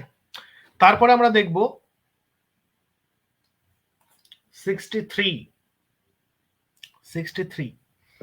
মনরেগা। মনরেগা যেটা বেসিক্যালি 100 দিনের কাজ আমরা পড়ি, 100 ডেজ ওয়ার্ক, তাই না। এটা কিসের জন্য আনা হয়েছিল, to throw good money after bad policies, কখনোই নয়। To ensure the poor can buy fixed asset, হবেই না। To ensure income for the poorest during the lean season, হ্যাঁ, মানে কঠিন সময়, খুব বাজে অবস্থায় গরিবদের যাতে হেল্প হয়, এটা হতে পারে। আর লাস্টেরটা কি বলেছে, to expand rural coverage of insurance, না ইন্স্যুরেন্স কেন আসবে, সি উত্তর হবে। 63 is basically option C, okay, option C, sure একদম শিওর হবে সি, ঠিক আছে। কিছু কিছু আমারও ভুল হতে পারে, কিন্তু যতটা আমি আমার নলেজে কুলাচ্ছে আমি বলে দিচ্ছি। The focus of the first 5-year plan, first 5-year plan কিসে ফোকাস করে, খুব easy question. First 5-year plan মানেই হচ্ছে এগ্রিকালচার। প্ল্যানিং কমিশন যখন এলো তখন প্রথম টার্গেটই ছিল এগ্রিকালচার ফার্স্ট, তারপরে ইন্ডাস্ট্রি আসছে। তো অ্যান্সার ইজ বি, ডেফিনেটলি। এই কোশ্চেনটা, এটা নিয়ে আমারও প্রবলেম আছে। প্ল্যানিং কমিশন যখন এলো 1950-র গল্প বলছি, সেই সময় না এটা ছিল কনস্টিটিউশনাল বডি, না ছিল স্ট্যাচুটরি বডি, না এটা পার্লামেন্ট এনেছিল, না এটা জুডিশিয়াল এনেছিল, এটা এনেছিল গভর্নমেন্ট অফ ইন্ডিয়া। যদি আমি উইকিপিডিয়া দেখি, গভর্নমেন্ট অফ ইন্ডিয়া এনেছিল লেখা আছে। আর গভর্নমেন্ট অফ ইন্ডিয়া মানে কখনো পার্লামেন্টকে বোঝায় না, গভর্নমেন্ট অফ ইন্ডিয়া বলতে এক্সিকিউটিভ বডিকে বোঝায়। এক্সিকিউটিভ বডি তো অপশনে নেই বেসিক্যালি, তো এটা আমার ডাউট আছে, this is also dropped. Parliament যদি আনতো অ্যাক্টের দ্বারাই আনতো, স্ট্যাচুটরি বডি হতো, তাই না। স্ট্যাচুটরি বডি মানে কি, যেগুলো পার্লামেন্ট অ্যাক্টের দ্বারা নিয়ে আসে। সো আই থিঙ্ক এটাও ড্রপ হতে পারে। বাট যদি ড্রপ না হয়, কেউ যদি উত্তর করে আসো যে স্যার তাহলে এটা আমার কি হবে, তো আমি বলবো অপশন সি, ঠিক আছে। এ বি ডি তো কোনোদিন হবে না, এটুকু আমি বলে দিতে পারি। তো অপশন সিটাই বেঁচে আছে, ওটা হওয়ার চান্স আছে, বাট আপাত দৃষ্টিতে দেখলে কিন্তু অ্যাকচুয়ালি পার্লামেন্টারি ক্রিয়েশনও নয় এটা, ঠিক আছে। তো planning commission is basically option সিটা ধরে রাখতে পারো আপাতত। নেক্সট চলো, who theorized civil society groups as harbingers of political transformation? তো দিস ইজ রজনী কোঠারির কথা বলা হচ্ছে এখানে, তাই না। রজনী কোঠারি আমি পড়েছিলাম তোমাদের। নেক্সট চলো, বেসিক স্ট্রাকচার, তো চোখ বন্ধ করে দিয়ে দিতে হবে। কেবি কেস, বেসিক স্ট্রাকচার মানেই কেবি কেস, আর কিছু বলার নাই। নেক্সট চলে আসো 68 number, which of the following is the characteristic of caste? এটা কাস্ট, হ্যাঁ, দেখতে পাচ্ছ অনেকে, কাস্টের ক্যারেক্টারিস্টিক কোনটা, এন্ডোগ্যামি মানে কি, কাস্টের মধ্যেই বিবাহ প্রক্রিয়া যেটা হয়, যেমন অন্তর্বিবাহ বলি, যে দেখবা যখন বিবাহ হয় যে কাস্টের ছেলে বা মেয়ে হয় সেই কাস্টেরই বেসিক্যালি খোঁজা হয়, তো এন্ডোগামি অনেক আগে থেকে চলে আসছে। হেরিডিটারি মেম্বারশিপ, বংশানুক্রমিক সদস্যতা একদম ঠিক আছে, বংশানুক্রমিক। এক্সোগামি হবে না, কোনটা হবে বলেছে, তো এক্সোগামি হবে না। এক্সোগামি মানে বহির্বিবাহ, কাস্টের বাইরে বিবাহ যেটা হয়। তো 3কে যদি আমরা বাদ দিই, 3 বাদ 3 বাদ, আর এটা এক তো দুটো তো হচ্ছে, মানে option B. Okay, option B.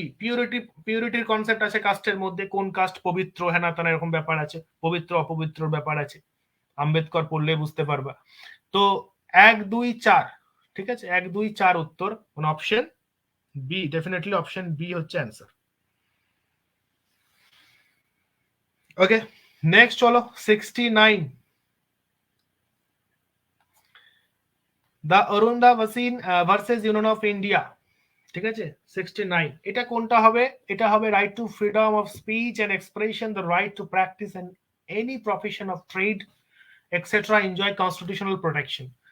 This is option C. Okay, এটা কেস, অবশ্যই তোমাদের কেসও দেখে যেতে হবে, এটা একটু মানে দিয়ে দিয়েছে। নেক্সট চলো, ইম্পর্টেন্ট যত কেস আছে সেগুলো একবার দেখে যেতে হবে।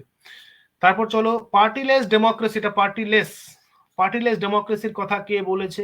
পার্টিলেস ডেমোক্রেসি মানেই তো একটু আগেই ছকে আমরা করলাম বোধহয়, জেপি নারায়ণ, জেপি নারায়ণ, তাই না? Partyless democracy means JP Narayan. Next হচ্ছে 71, the constituent assembly that enacted the constitution of India was set up. Constitute assembly মানে সিএ যাকে আমরা বলি, সেটা সেট আপ হয়েছিল কোন পার্টিকুলার অ্যাক্টের দ্বারা বা প্ল্যানের দ্বারা? Under the cabinet mission plan 1946। Cabinet mission প্ল্যানের দ্বারা এসেছিল, আমরা প্রত্যেকে সেটা জানি। ওকে, ক্যাবিনেট মিশন প্ল্যানের দ্বারা কিন্তু এসেছিল, তাই না? নেক্সট আমরা দেখব 72, which one is the following fundamental rights described as the heart and soul of the constitution of B.R. Ambedkar? এটা আশা করি প্রত্যেকেই পারবে। B.R. আম্বেদকর কোনটাকে হার্ট এবং সোল বলেছে? কোনটাকে হার্ট এবং সোল বলেছে? This is constitutional remedy, constitutional remedy, তাই না? রিট, যে 5টা রিট ছিল আমাদের, 5টা যে রিট ছিল, আর্টিকেল 32-এর কথা বলছি আমি। আর্টিকেল 32 হচ্ছে সুপ্রিম কোর্ট, আর 226 হচ্ছে তোমার হাই কোর্ট, তাই না? তো বেসিক্যালি কনস্টিটিউশনাল রেমেডি যেটা রয়েছে তার কথা বলেছে, heart and soul. Okay, next যে টার্ম আছে সংস্কৃতনাইজেশন, আমি আগেও বলেছি, আমার ফ্রি ক্লাসে একটা বলেছিলাম, সেখানে নোটসেও লেখা ছিল, this is M N Srinivas. Sanskritization মানে কি? যারা লোয়ার, যারা পিছিয়ে আছে, তারা যখন হায়ার কাস্টের মানুষের সংস্কৃতিকে, কালচারকে অ্যাডপ্ট করে নেওয়ার চেষ্টা করে বা অ্যাডপ্ট করে নেয়, this is called Sanskritization process. Okay, coined by defined by M.N. Srinivas. M.N. Srinivas. Next, 74. Which one of the following is a constitutional body? Constitutional body কোনটা হবে? Constitutional body কোনটা? এগুলো তো সব স্ট্যাচুটরি, তাই না? NHRC statutory body, national commission minority statutory body, National Commission for the Protection of Child Rights, this is also statutory body. Answer is National Commission for Scheduled Tribe. Option A only, one only, এটাই ঠিক হবে। ঠিক আছে, সবাই এটা করেছো তো, না ভুল হয়ে গেল? প্রত্যেকে বলবে 74-এর এ, এটা হচ্ছে আর্টিকেল কত, 338 এ, আই থিঙ্ক এ, হ্যাঁ।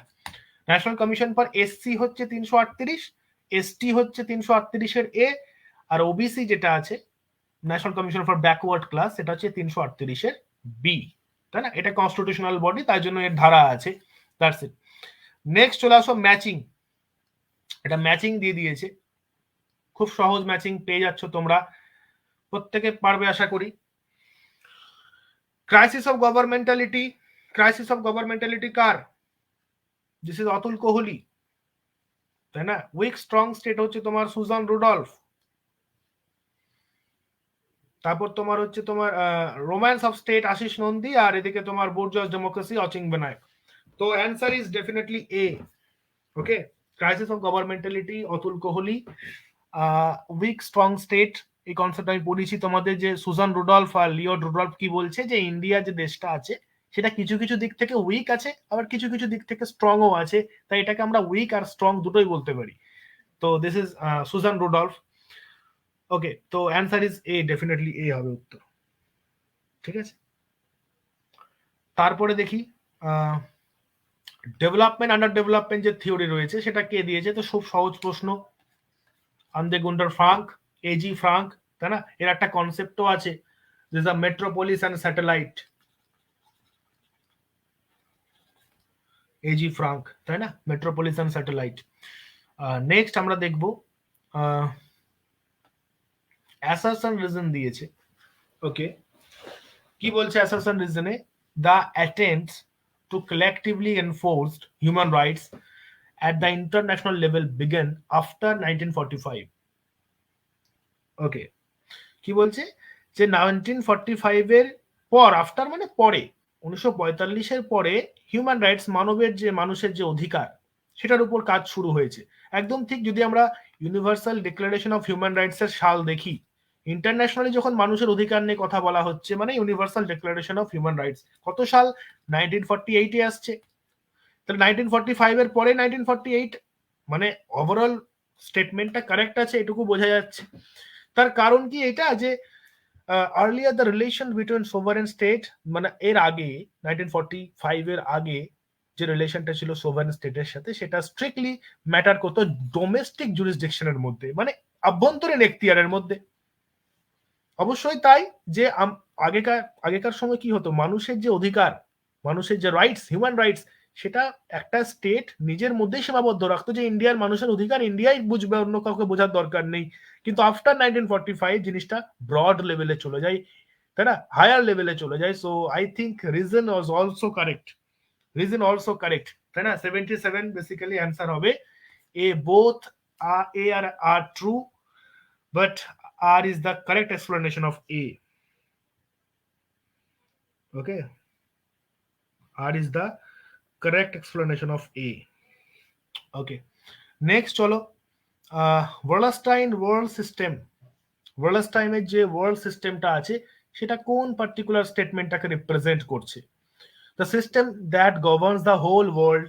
দেখো এখানে বেসিক্যালি দেখো চারটে অপশনই মনে হচ্ছে হবে, কিন্তু অ্যাকচুয়ালি কোনটা হবে তোমাকে বুঝতে হবে, যে কোনটা অ্যাকিউরেট হবে, কোনটা অ্যাকিউরেট হবে।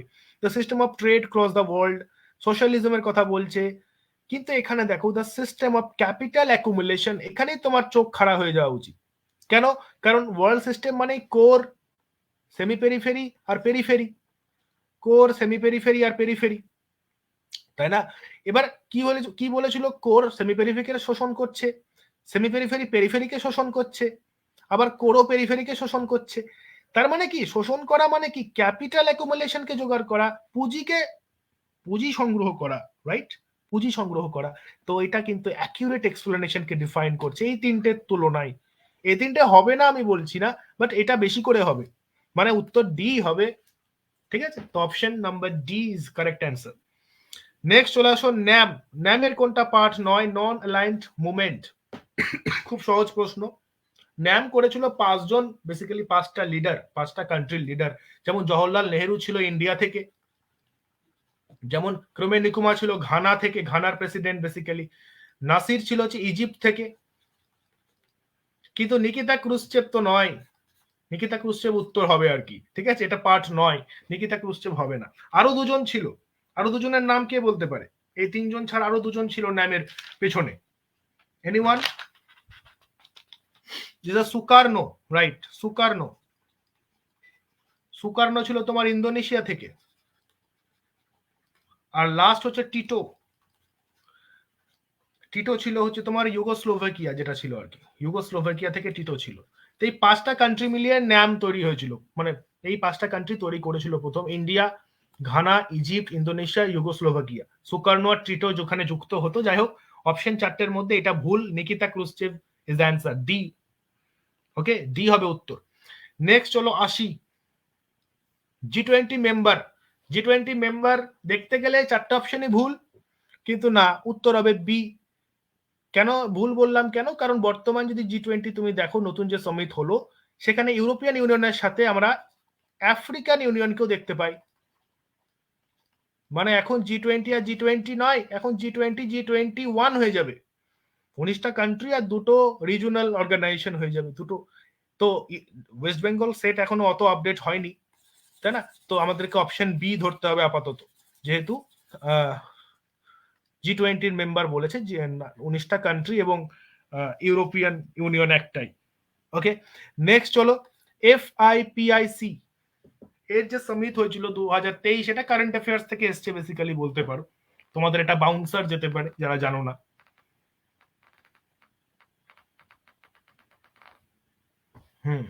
FIPIC, প্রত্যেকে বলো এটা কি করেছো? FIPIC মানে কি বলতো? Forum of Indian specific island countries বলা হয় বেসিক্যালি। এর যে উত্তর হবে, আমি যেটা সার্চ করলাম, এটা আমিও জানতাম না, আমি সার্চ করলাম, তো আমি যেটা দেখলাম সেটা হচ্ছে স্পেসিফিক আইল্যান্ড কান্ট্রি গ্রোয়িং করছে, মানে অপশন এ হবে, 81A হবে। ঠিক আছে, 81A হবে, রাইট। নেক্সট চলো, কোনটা ইন্ডিয়া এবং আমেরিকার সাথে যুক্ত? কোনটা ইন্ডিয়া আমেরিকার সাথে যুক্ত? বুঝতেই পারছো, লেমুয়া, কমকাসা, বেকা তিনটেই ইন্ডিয়া আমেরিকার সাথে যুক্ত। এগুলো কি বলতো? এগুলো একটা এগ্রিমেন্ট, এগুলো ট্রিটি, এগুলোর ফুল ফর্ম তোমরা চাইলে লিখে রাখতে পারো, আমি বলে দিচ্ছি। লিমিয়ার ফুল ফর্ম হচ্ছে basically logistic exchange memorandum of agreement. Logistic exchange memorandum of agreement, এটা একটা military agreement. This is a military agreement. Okay, কমকাসার ফুল ফর্ম হচ্ছে তোমার communication compatibility and security agreement. Communication compatibility and security agreement, যেটা basically একটা security agreement এটা। আর BECA হচ্ছে তোমার basics, the basics exchange and cooperation agreement, যেটা ডিফেন্সের ক্ষেত্রে এটা। তো তিন রকম এগ্রিমেন্ট যেটা ইন্ডিয়ার সাথে ইউনাইটেড স্টেটের হয়েছিল। Answer is all of the above, D.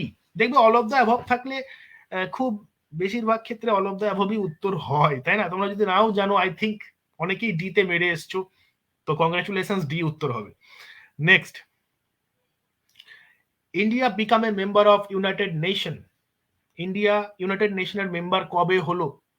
Very important question এবং খুব ইজি কোয়েশ্চেন। ফাউন্ডিং মেম্বার ছিল ইউনাইটেড নেশন, প্রথম যখন এসেছিল 1945-এ, তখন থেকেই ইন্ডিয়া ছিল। ওকে, তখন থেকেই ইন্ডিয়া ছিল, 1945 থেকেই ছিল। বেসিক্যালি 51টা রাষ্ট্র সান ফ্রান্সিসকো কনফারেন্সে পার্টিসিপেট করেছিল বেসিক্যালি 50টা, একটা আসেনি, পোল্যান্ড আসেনি, তাই না?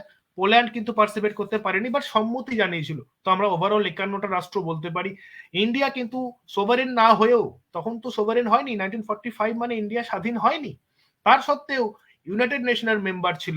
এটা একটা বড় ব্যাপার, মানে একটা কি বলবো, ইউনাইটেড নেশনের মেম্বার সোভারেন না হয়ে হওয়া যায় না, তো সেক্ষেত্রে ইন্ডিয়া কিন্তু একটা ব্যতিক্রম ছিল। The answer is 45, is 1945, option A. Okay, 83. তারপর হচ্ছে which of the following is not a feature of contemporary globalization? কোনটা কন্টেম্পোরারি গ্লোবালাইজেশনের ফিচার নয়? কন্টেম্পোরারি গ্লোবালাইজেশন বলতে দেখো, টাইম স্পেস কম্পিটিশন তো অবশ্যই ফিচার।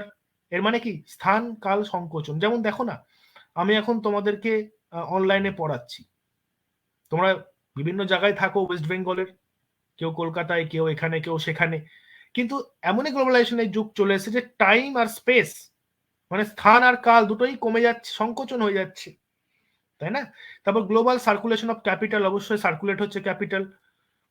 আমাদের অর্থ অন্যান্য দেশে যাচ্ছে, অন্যান্য দেশের অর্থ আমাদের দেশে আউটসোর্সিং হচ্ছে। তো answer is basically free transborder movement of labour. এটা এখনো অবধি কিন্তু পুরোপুরি কি বলবো, ভিসা ছাড়া বা অন্য কিছু ছাড়া, কোনো ডকুমেন্টারি ইন্টারপ্রিটেশন ছাড়া কোনো লেবার অন্য দেশে গিয়ে কাজ করবে এরকম কোনো সিস্টেম এখনো অবধি সেভাবে হয়নি। তো answer is A, definitely contemporary গ্লোবালাইজেশনের ক্ষেত্রে এটা প্রযোজ্য নয়। বি, সি, ডি অবশ্যই প্রযোজ্য। ওকে, নেক্সট চলো, কোন অর্গান, ইউএন এর ক্ষেত্রে কোন অর্গান স্পেশালাইজড এজেন্সির সাথে কোঅর্ডিনেট করে কাজ করছে, তার জন্য রেসপন্সিবল? স্পেশালাইজড এজেন্সি যে 16টা না 18টা স্পেশালাইজড এজেন্সির আছে, 16টা আছে বোধহয়, তার সাথে কানেক্টেড হয়ে কাজ করছে কোন organ? This is answer is basically economic and social council, option B. Okay, অর্থনৈতিক এবং সামাজিক পরিষদ, এটাই উত্তর হবে। এই অর্গানটাই বেসিক্যালি স্পেশালাইজড যত এজেন্সি আছে তাদের সাথে কোঅর্ডিনেট করে। ঠিক আছে, নেক্সট চলে আসো, আর এম এ এর ফুল ফর্মটা জিজ্ঞেস করেছে। আর এম এর ফুল ফর্ম হচ্ছে basically revolution in military affairs. 86 হচ্ছে C. Okay, revolution in military affairs 86 হচ্ছে সি। ওকে ওকে, নেক্সট চলো, কোন স্টেট নিজেকে single state nuclear weapon free zone বলে ডিক্লেয়ার করেছে, যে আমি নিজে এমন একটা দেশ যে কোনোদিনই পরমাণু অস্ত্র আমার থাকবে না, আমি একদম ফ্রি নিউক্লিয়ার ওয়েপন থেকে। কে বলেছে? এটা বলেছিল হচ্ছে তোমার মঙ্গোলিয়া। এটা বলেছিল 1807, যে প্রশ্নটা আছে 1992 এ মঙ্গোলিয়া একটা ডিক্লারেশন নিয়ে এসেছিল, সেইখানে এটা কথাটা বলা ছিল যে আমি মানে মঙ্গোলিয়া কোন রকম ভাবে নিউক্লিয়ার ওয়েপন যুক্ত হবে না। ওকে, এটাই হয়তো ইন্ডিয়াতে একটা দেশ থাকবে যেটা নিউক্লিয়ার যুক্ত হবে না। এক্স আর্টিকেল বুঝতেই পারছো, মিস্টার এক্স কাকে বলা হয়, তাকে সেই লিখবে মিস্টার এক্স। মিস্টার এক্স মানে এখানে ইমরান হাসমি না, মিস্টার এক্স মানে এখানে জর্জ কেনান, তাই না? এক্স আর্টিকেল লিখেছিল হচ্ছে জর্জ কেনান। ওকে, তোমার ওই কন্টেনমেন্ট পলিসি, নিউক্লিয়ার পলিসি যে আছে ওই ট্রুম্যান ডক্ট্রিনের আন্ডারে, তার সাথে রিলেটেড এটা। ওকে, নেক্সট হচ্ছে SAFTA, the South Asia free trade agreement. SAFTA, SAFTA কোনটার ক্ষেত্রে প্রযোজ্য হবে? 89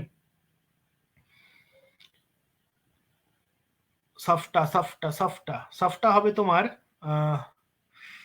lack of bilateral free trade. এখানে একটু গন্ডগোল লাগছে, দুইটাতে গন্ডগোল লাগছে আমার।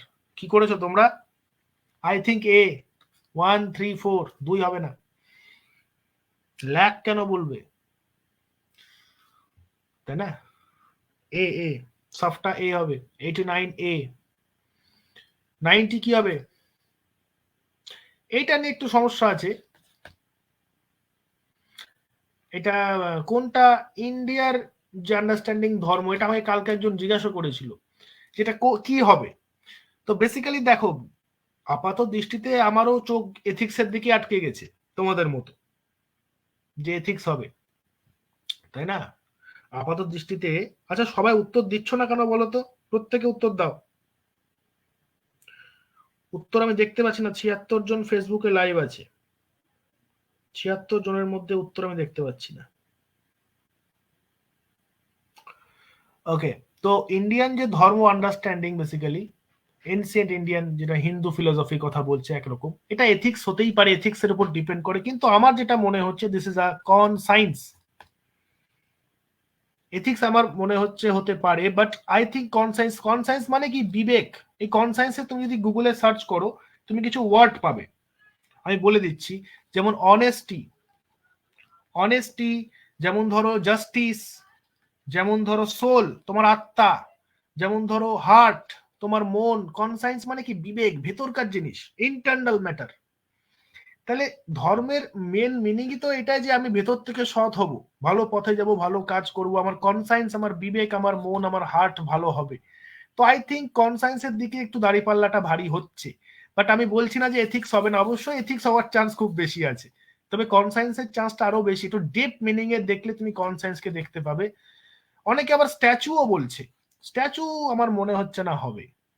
স্ট্যাচু অনেকে বলছে, but I don't know actually. I think I refer conscience. Okay, তারপর যা হবে দেখা যাবে পরীক্ষায়। কনসাইন্স হতে পারে, এথিক্স হতে পারে, এর মধ্যে একটা ধরে রাখো, ঠিক আছে?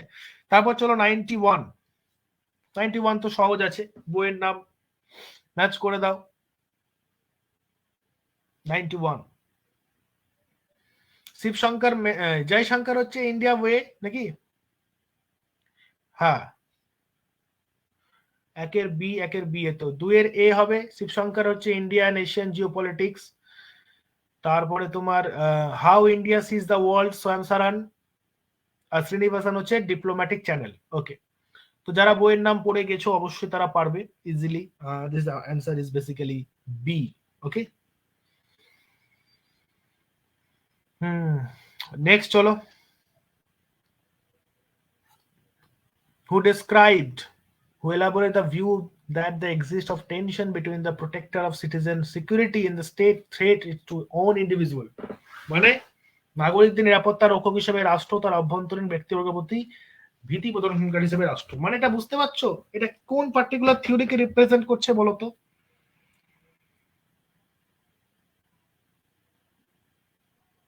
এটা কোন পার্টিকুলার থিওরির কথা বলছে? অ্যান্সার তো ব্যারি বুজান হবে, অ্যান্সার ব্যারি বুজান।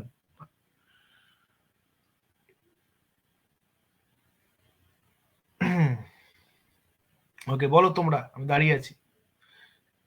টেনশনে কথা বলছে, সিকিউরিটি ডিলেমা, সিকিউরিটি ডিলেমা বোধহয় সম্ভবত। আইডেন্টিফাই দ্য বুক, কোন বইটা 20th সেঞ্চুরিতে এনভায়রনমেন্টাল অ্যাওয়ারনেসকে বিল্ড করছে? অবভিয়াসলি এনভায়রনমেন্ট মানেই হচ্ছে silent spring, Rachel Carson. Rachel কার্সনের যে বইটা ছিল, এটা তোমার প্রত্যেকবার নেটেও 2-3 বার এসছে, সেটাও এসছে আবার দিয়েছে। রাসেল কার্সনের যে বই খুব ইম্পর্টেন্ট, সালটাও মনে রাখবে, এতবার দিচ্ছে মানে 1962, ঠিক আছে, সাইলেন্ট স্প্রিং। নেক্সট হচ্ছে আচ্ছা, মুক্তার আলী বলছে পেপার ওয়ান। হ্যাঁ, পেপার ওয়ানেরও আমি অ্যান্সার কি কালকে বের করব, তোমরা যদি জানতে চাও আমি জানিয়ে দেবো পেপার অ্যান্সার কি। তবে এইভাবে হবে না, হয়তো আমি একটা কাগজ এই দিয়ে দেবো, কোশ্চেন লিখে আমি দিয়ে দিব খাতাতে কোনটা কি অ্যান্সার হবে, তোমরা চাইলে পেয়ে যাবে। নেক্সট চলো, ব্রেটন উডের ক্ষেত্রে কোনটা হবে? তো ইজি কোশ্চেন, এটা ব্রেটন উড টুইন্স। আমরা জানি ব্রেটন উড টুইন্স মানে ওয়ার্ল্ড ব্যাংক আর আইএমএফ কে বোঝানো হয়। অবশ্য ডাব্লিউটিও কিন্তু ব্রেটন উডের মধ্যেই পড়ে, কারণ ট্রেড মানে ইকোনমি, ইকোনমির উপর ভিত্তি করে তো ব্রেটন উড কনসেপ্ট গড়ে উঠেছিল, তাই না? ট্রেড মানেই ইকোনমি, তো ডাব্লিউটিও ব্রেটন উডের দ্বারাই তৈরি হয়েছিল একরকম। তো অবভিয়াসলি ব্রেটন উড টুইন্স সমেত ডাব্লিউটিও বি উত্তর হবে 94। ওকে, হয়ে গেছে 94। 95, দিস ইজ আ স্টার্টের ফুল ফর্ম কি? খুব সহজ প্রশ্ন, স্ট্র্যাটেজিক আর্মস রিডাকশন ট্রিটি, তাই তো? 95, স্ট্র্যাটেজিক আর্ম রিডাকশন ট্রিটি,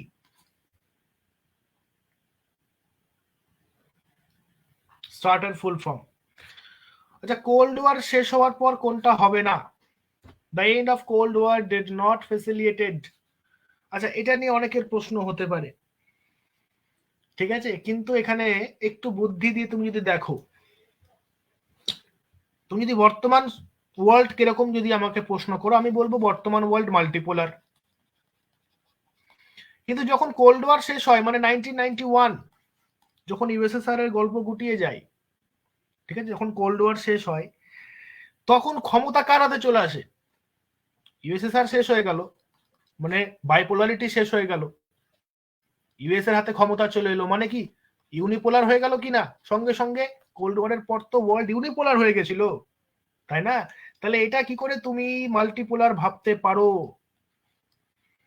এটা কি করে তুমি মাল্টিপোলার ভাবতে পারো? হ্যাঁ, মাল্টিপোলার আফটার কোল্ড ওয়ার অবশ্যই মাল্টিপোলার হয়েছে, ফ্রান্স বলো জার্মানি বলো এরা উন্নতি করেছে, মাল্টিপোলার হয়েছে, কিন্তু সেই মুহূর্তে এন্ড অফ কোল্ড ওয়ার, সেই মুহূর্তে কিন্তু মাল্টিপোলার হয়নি, সেই মুহূর্তে ইউনিপোলার হয়ে গেছিল, ইউএস এর হাতে পাওয়ার চলে গেছিল।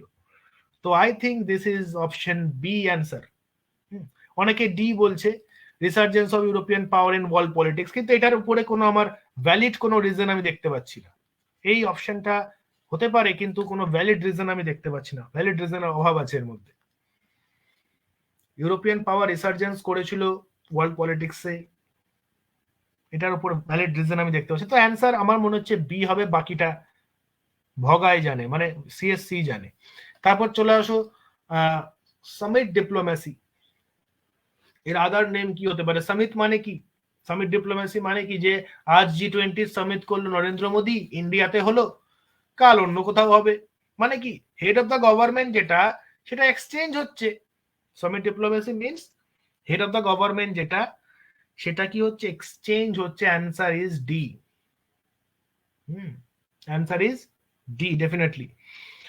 ওকে, non refoulement pertains to, non refoulement মানে কি আগে বুঝতে হবে।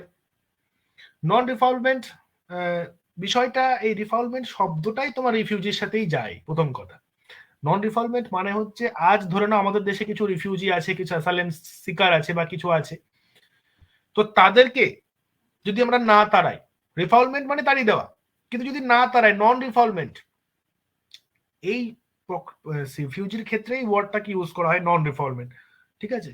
তো this is answer is D, world refugee. Okay, তুমি যদি ডিকশনারিতেও দেখো তো তোমাকে রিফিউজির কথাই দেখাবে। ওকে, নেক্সট চলো 99 মর্গেনথাউয়ের রিয়েলিজমের যে 6 প্রিন্সিপাল আমি তোমাদের পড়িয়েছিলাম সেখান থেকে প্রশ্ন দিয়ে দিয়েছে। মর্গেনথাউ কি বলেছিল যে হ্যাঁ রাজনীতি যেহেতু মানুষ করে তাই মানুষের নেচারের সাথে একদম জড়িত, ঠিক আছে, ঠিক কথা, হিউম্যান নেচার আছে, কিন্তু রাজনৈতিক যে ক্ষেত্র, পলিটিক্যাল যে স্পেয়ার, সেইটা যেন অটোনমাস থাকে, সেটা যেন ইন্ডিপেন্ডেন্স থাকে, সেখানে যেন অন্য কিছু না ঢুকে যায়। আবার একটা রাষ্ট্রের যে ন্যাশনাল ইন্টারেস্ট হবে সেটা হচ্ছে পাওয়ার, ন্যাশনাল ইন্টারেস্টকে তিনি পাওয়ার বলেছেন, কিন্তু ইউনিভার্সাল মোরাল ভ্যালুকে তো তিনি সাপোর্ট করেননি বাবা, মানে এটা উত্তর হবে। ইউনিভার্সাল মোরাল ভ্যালু কখনোই রাষ্ট্র দেখাবে না, রাষ্ট্র সবসময় ন্যাশনাল ইন্টারেস্টের দিকেই যাবে, ইউনিভার্সাল মোরাল ভ্যালু বলে কিছুই নেই, this is the myth. Universal moral value হচ্ছে একটা মিথ, ভ্রান্ত ধারণা আমাদের চোখে কাপড় পরিয়ে রাখার জন্য। সেই মর্গেনথাউ বলেছিল না যে ইউএসএ আর ইউএসএসআর এরা তো যুদ্ধ করছে, কিসের নামে যুদ্ধ করছে? ওরা বলবে যে আমি ক্যাপিটালিজম আর আমি কমিউনিজম, তাই আমরা যুদ্ধ করছি। আমি ক্যাপিটালিজম একটা মোরাল প্রিন্সিপাল বলতে পারো ইউনিভার্সাল, কমিউনিজম একটা ইউনিভার্সাল মোরাল প্রিন্সিপাল, ওরা প্রিন্সিপালের উপর যুদ্ধ হচ্ছে। আমরা বলি না ঠান্ডা যুদ্ধ হয়েছিল, আইডিওলজিক্যালি একটা দ্বন্দ্ব হয়েছিল, কিন্তু মর্গেনথাউ বলছে না, আইডিওলজিক্যালি দ্বন্দ্ব হয়নি, ভ্যালুর মধ্যে দ্বন্দ্ব হয়নি, দ্বন্দ্ব তো ছিল পাওয়ারের মধ্যেই, যে কে বেশি পাওয়ারফুল। ওটা চোখের সামনে পৃথিবীকে দেখানো হচ্ছিল যে আমরা আইডিওলজি নিয়ে মারামারি করছি, কিন্তু মারামারিটা অ্যাকচুয়ালি আইডিওলজি নিয়ে নয়, ইউনিভার্সাল মোরাল ভ্যালু নিয়ে নয়, ওটা অ্যাকচুয়ালি পাওয়ারের দ্বন্দ্ব, ন্যাশনাল ইন্টারেস্টের দ্বন্দ্ব হচ্ছিল, যে কে বেশি পাওয়ারফুল, কে গোটা ওয়ার্ল্ডকে লিড করবে ফিউচারে, তাই না? তো ইউনিভার্সাল মোরাল ভ্যালুটা হচ্ছে কি একটা চোখে দেখানোর জন্য, এটা একটা মিথ, এটার কোনো ভ্যালু নেই, this is D option. Okay, next চলো গেম থিওরি। ইন্টারন্যাশনাল রিলেশনসে তুমি যদি গেম থিওরি পড়ো, যদিও সিলেবাসে নেই, তবে যা কোয়েশ্চেন হচ্ছে দু একটা তোমাদের গেম থিওরি সম্পর্কে জেনে যেতে হবে। এটা বিভিন্ন রাষ্ট্রের যে ন্যাশনাল চয়েস, বিভিন্ন রাষ্ট্রের যে ন্যাশনাল চয়েস সেইগুলো বেসিক্যালি গেম থিওরির মধ্যে পড়ে, ঠিক আছে? আচ্ছা, প্রশ্নের উত্তরগুলো তো বলে দিলাম বিরাট অর্পণ। তোমার যদি দেখতে মানে মিস করে যাও তো অবশ্যই রেকর্ডিং থাকবে, ইউটিউবে বলো ফেসবুকে বলো, তুমি আবার দেখতে পারবে, কোনো অসুবিধা নেই, তুমি দেখে নিও, ঠিক আছে? প্রত্যেকে যারা যারা প্রথম থেকে আসনি, মাঝখানে এসছো, বা যারা চলে গেছো প্রথম থেকে করে, প্রত্যেকে রেকর্ডিং পেয়ে যাবে। তো এই হচ্ছে 100টা প্রশ্ন। আমি আবার বলে দিচ্ছি, এই 100টা প্রশ্ন মধ্যে আমার যে 100টাই ঠিক হবে এর কোনো গ্যারান্টি নেই, আমি নিজেও এর গ্যারান্টি দিতে পারবো না, অসম্ভব, ঠিক আছে? আমিও সাধারণ স্টুডেন্ট তোমাদের মতো মানুষ, তো ভুল হবে, কিছু ভুল হতেই পারে, তো সেক্ষেত্রে ডাব্লিউবিসিএসসির ওয়েট করতে হবে তোমাকে। তবে হ্যাঁ, ম্যাক্সিমাম প্রশ্ন এখানে ঠিক হবে, আমি বলতে পারি যে 100টার মধ্যে আমার 95 প্লাস অবশ্যই কারেক্ট হবে, এইটুকু আমি বলতে পারি। এবার তোমরা মিলিয়ে দেখো তোমাদের কটা ঠিক হলো, এবং অবশ্যই কমেন্টে জানাও, প্রত্যেক কমেন্টে জানাও। আচ্ছা, প্রশ্নের নাম্বার বলো, সাফটা কি হবে বললাম, কি করে বলবো, নাম্বার বলো, তাহলে আমি উত্তরটা বলতে পারবো। 100 নম্বরের অ্যান্সার কি? 100 নম্বরের অ্যান্সার হচ্ছে A, rational choice behaviour from actors.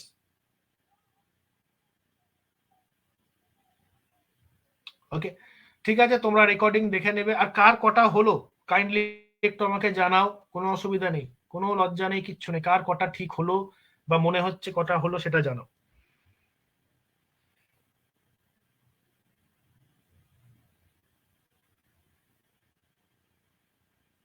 আচ্ছা, ওয়াই সিরিজের প্রশ্ন, ওয়াই সিরিজের প্রশ্ন তো আমার কাছে নেই। আচ্ছা ঠিক আছে, তুমি রেকর্ডিং দেখে নিও, এটা এক্স সিরিজের প্রশ্ন।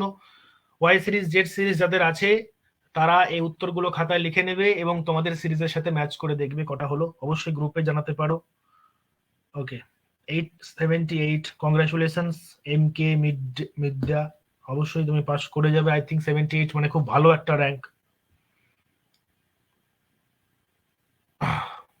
ওকে, 1 আর 10, 1 বললাম অপশন বি গুড গভর্নেন্স, ঠিক আছে, আর 10 বললাম হচ্ছে তোমার racial exploitation, negritude represent, racial discrimination. Okay,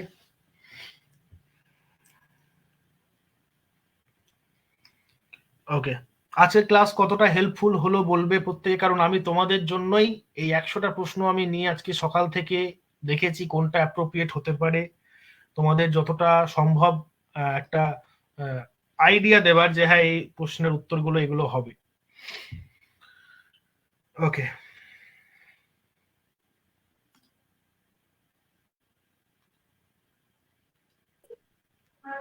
thank you Somnath দাকে। তো আজকের ক্লাস আমরা তাহলে এখানেই শেষ। একদম একদম। সকলকে শুভরাত্রি। হ্যাঁ, গুড নাইট।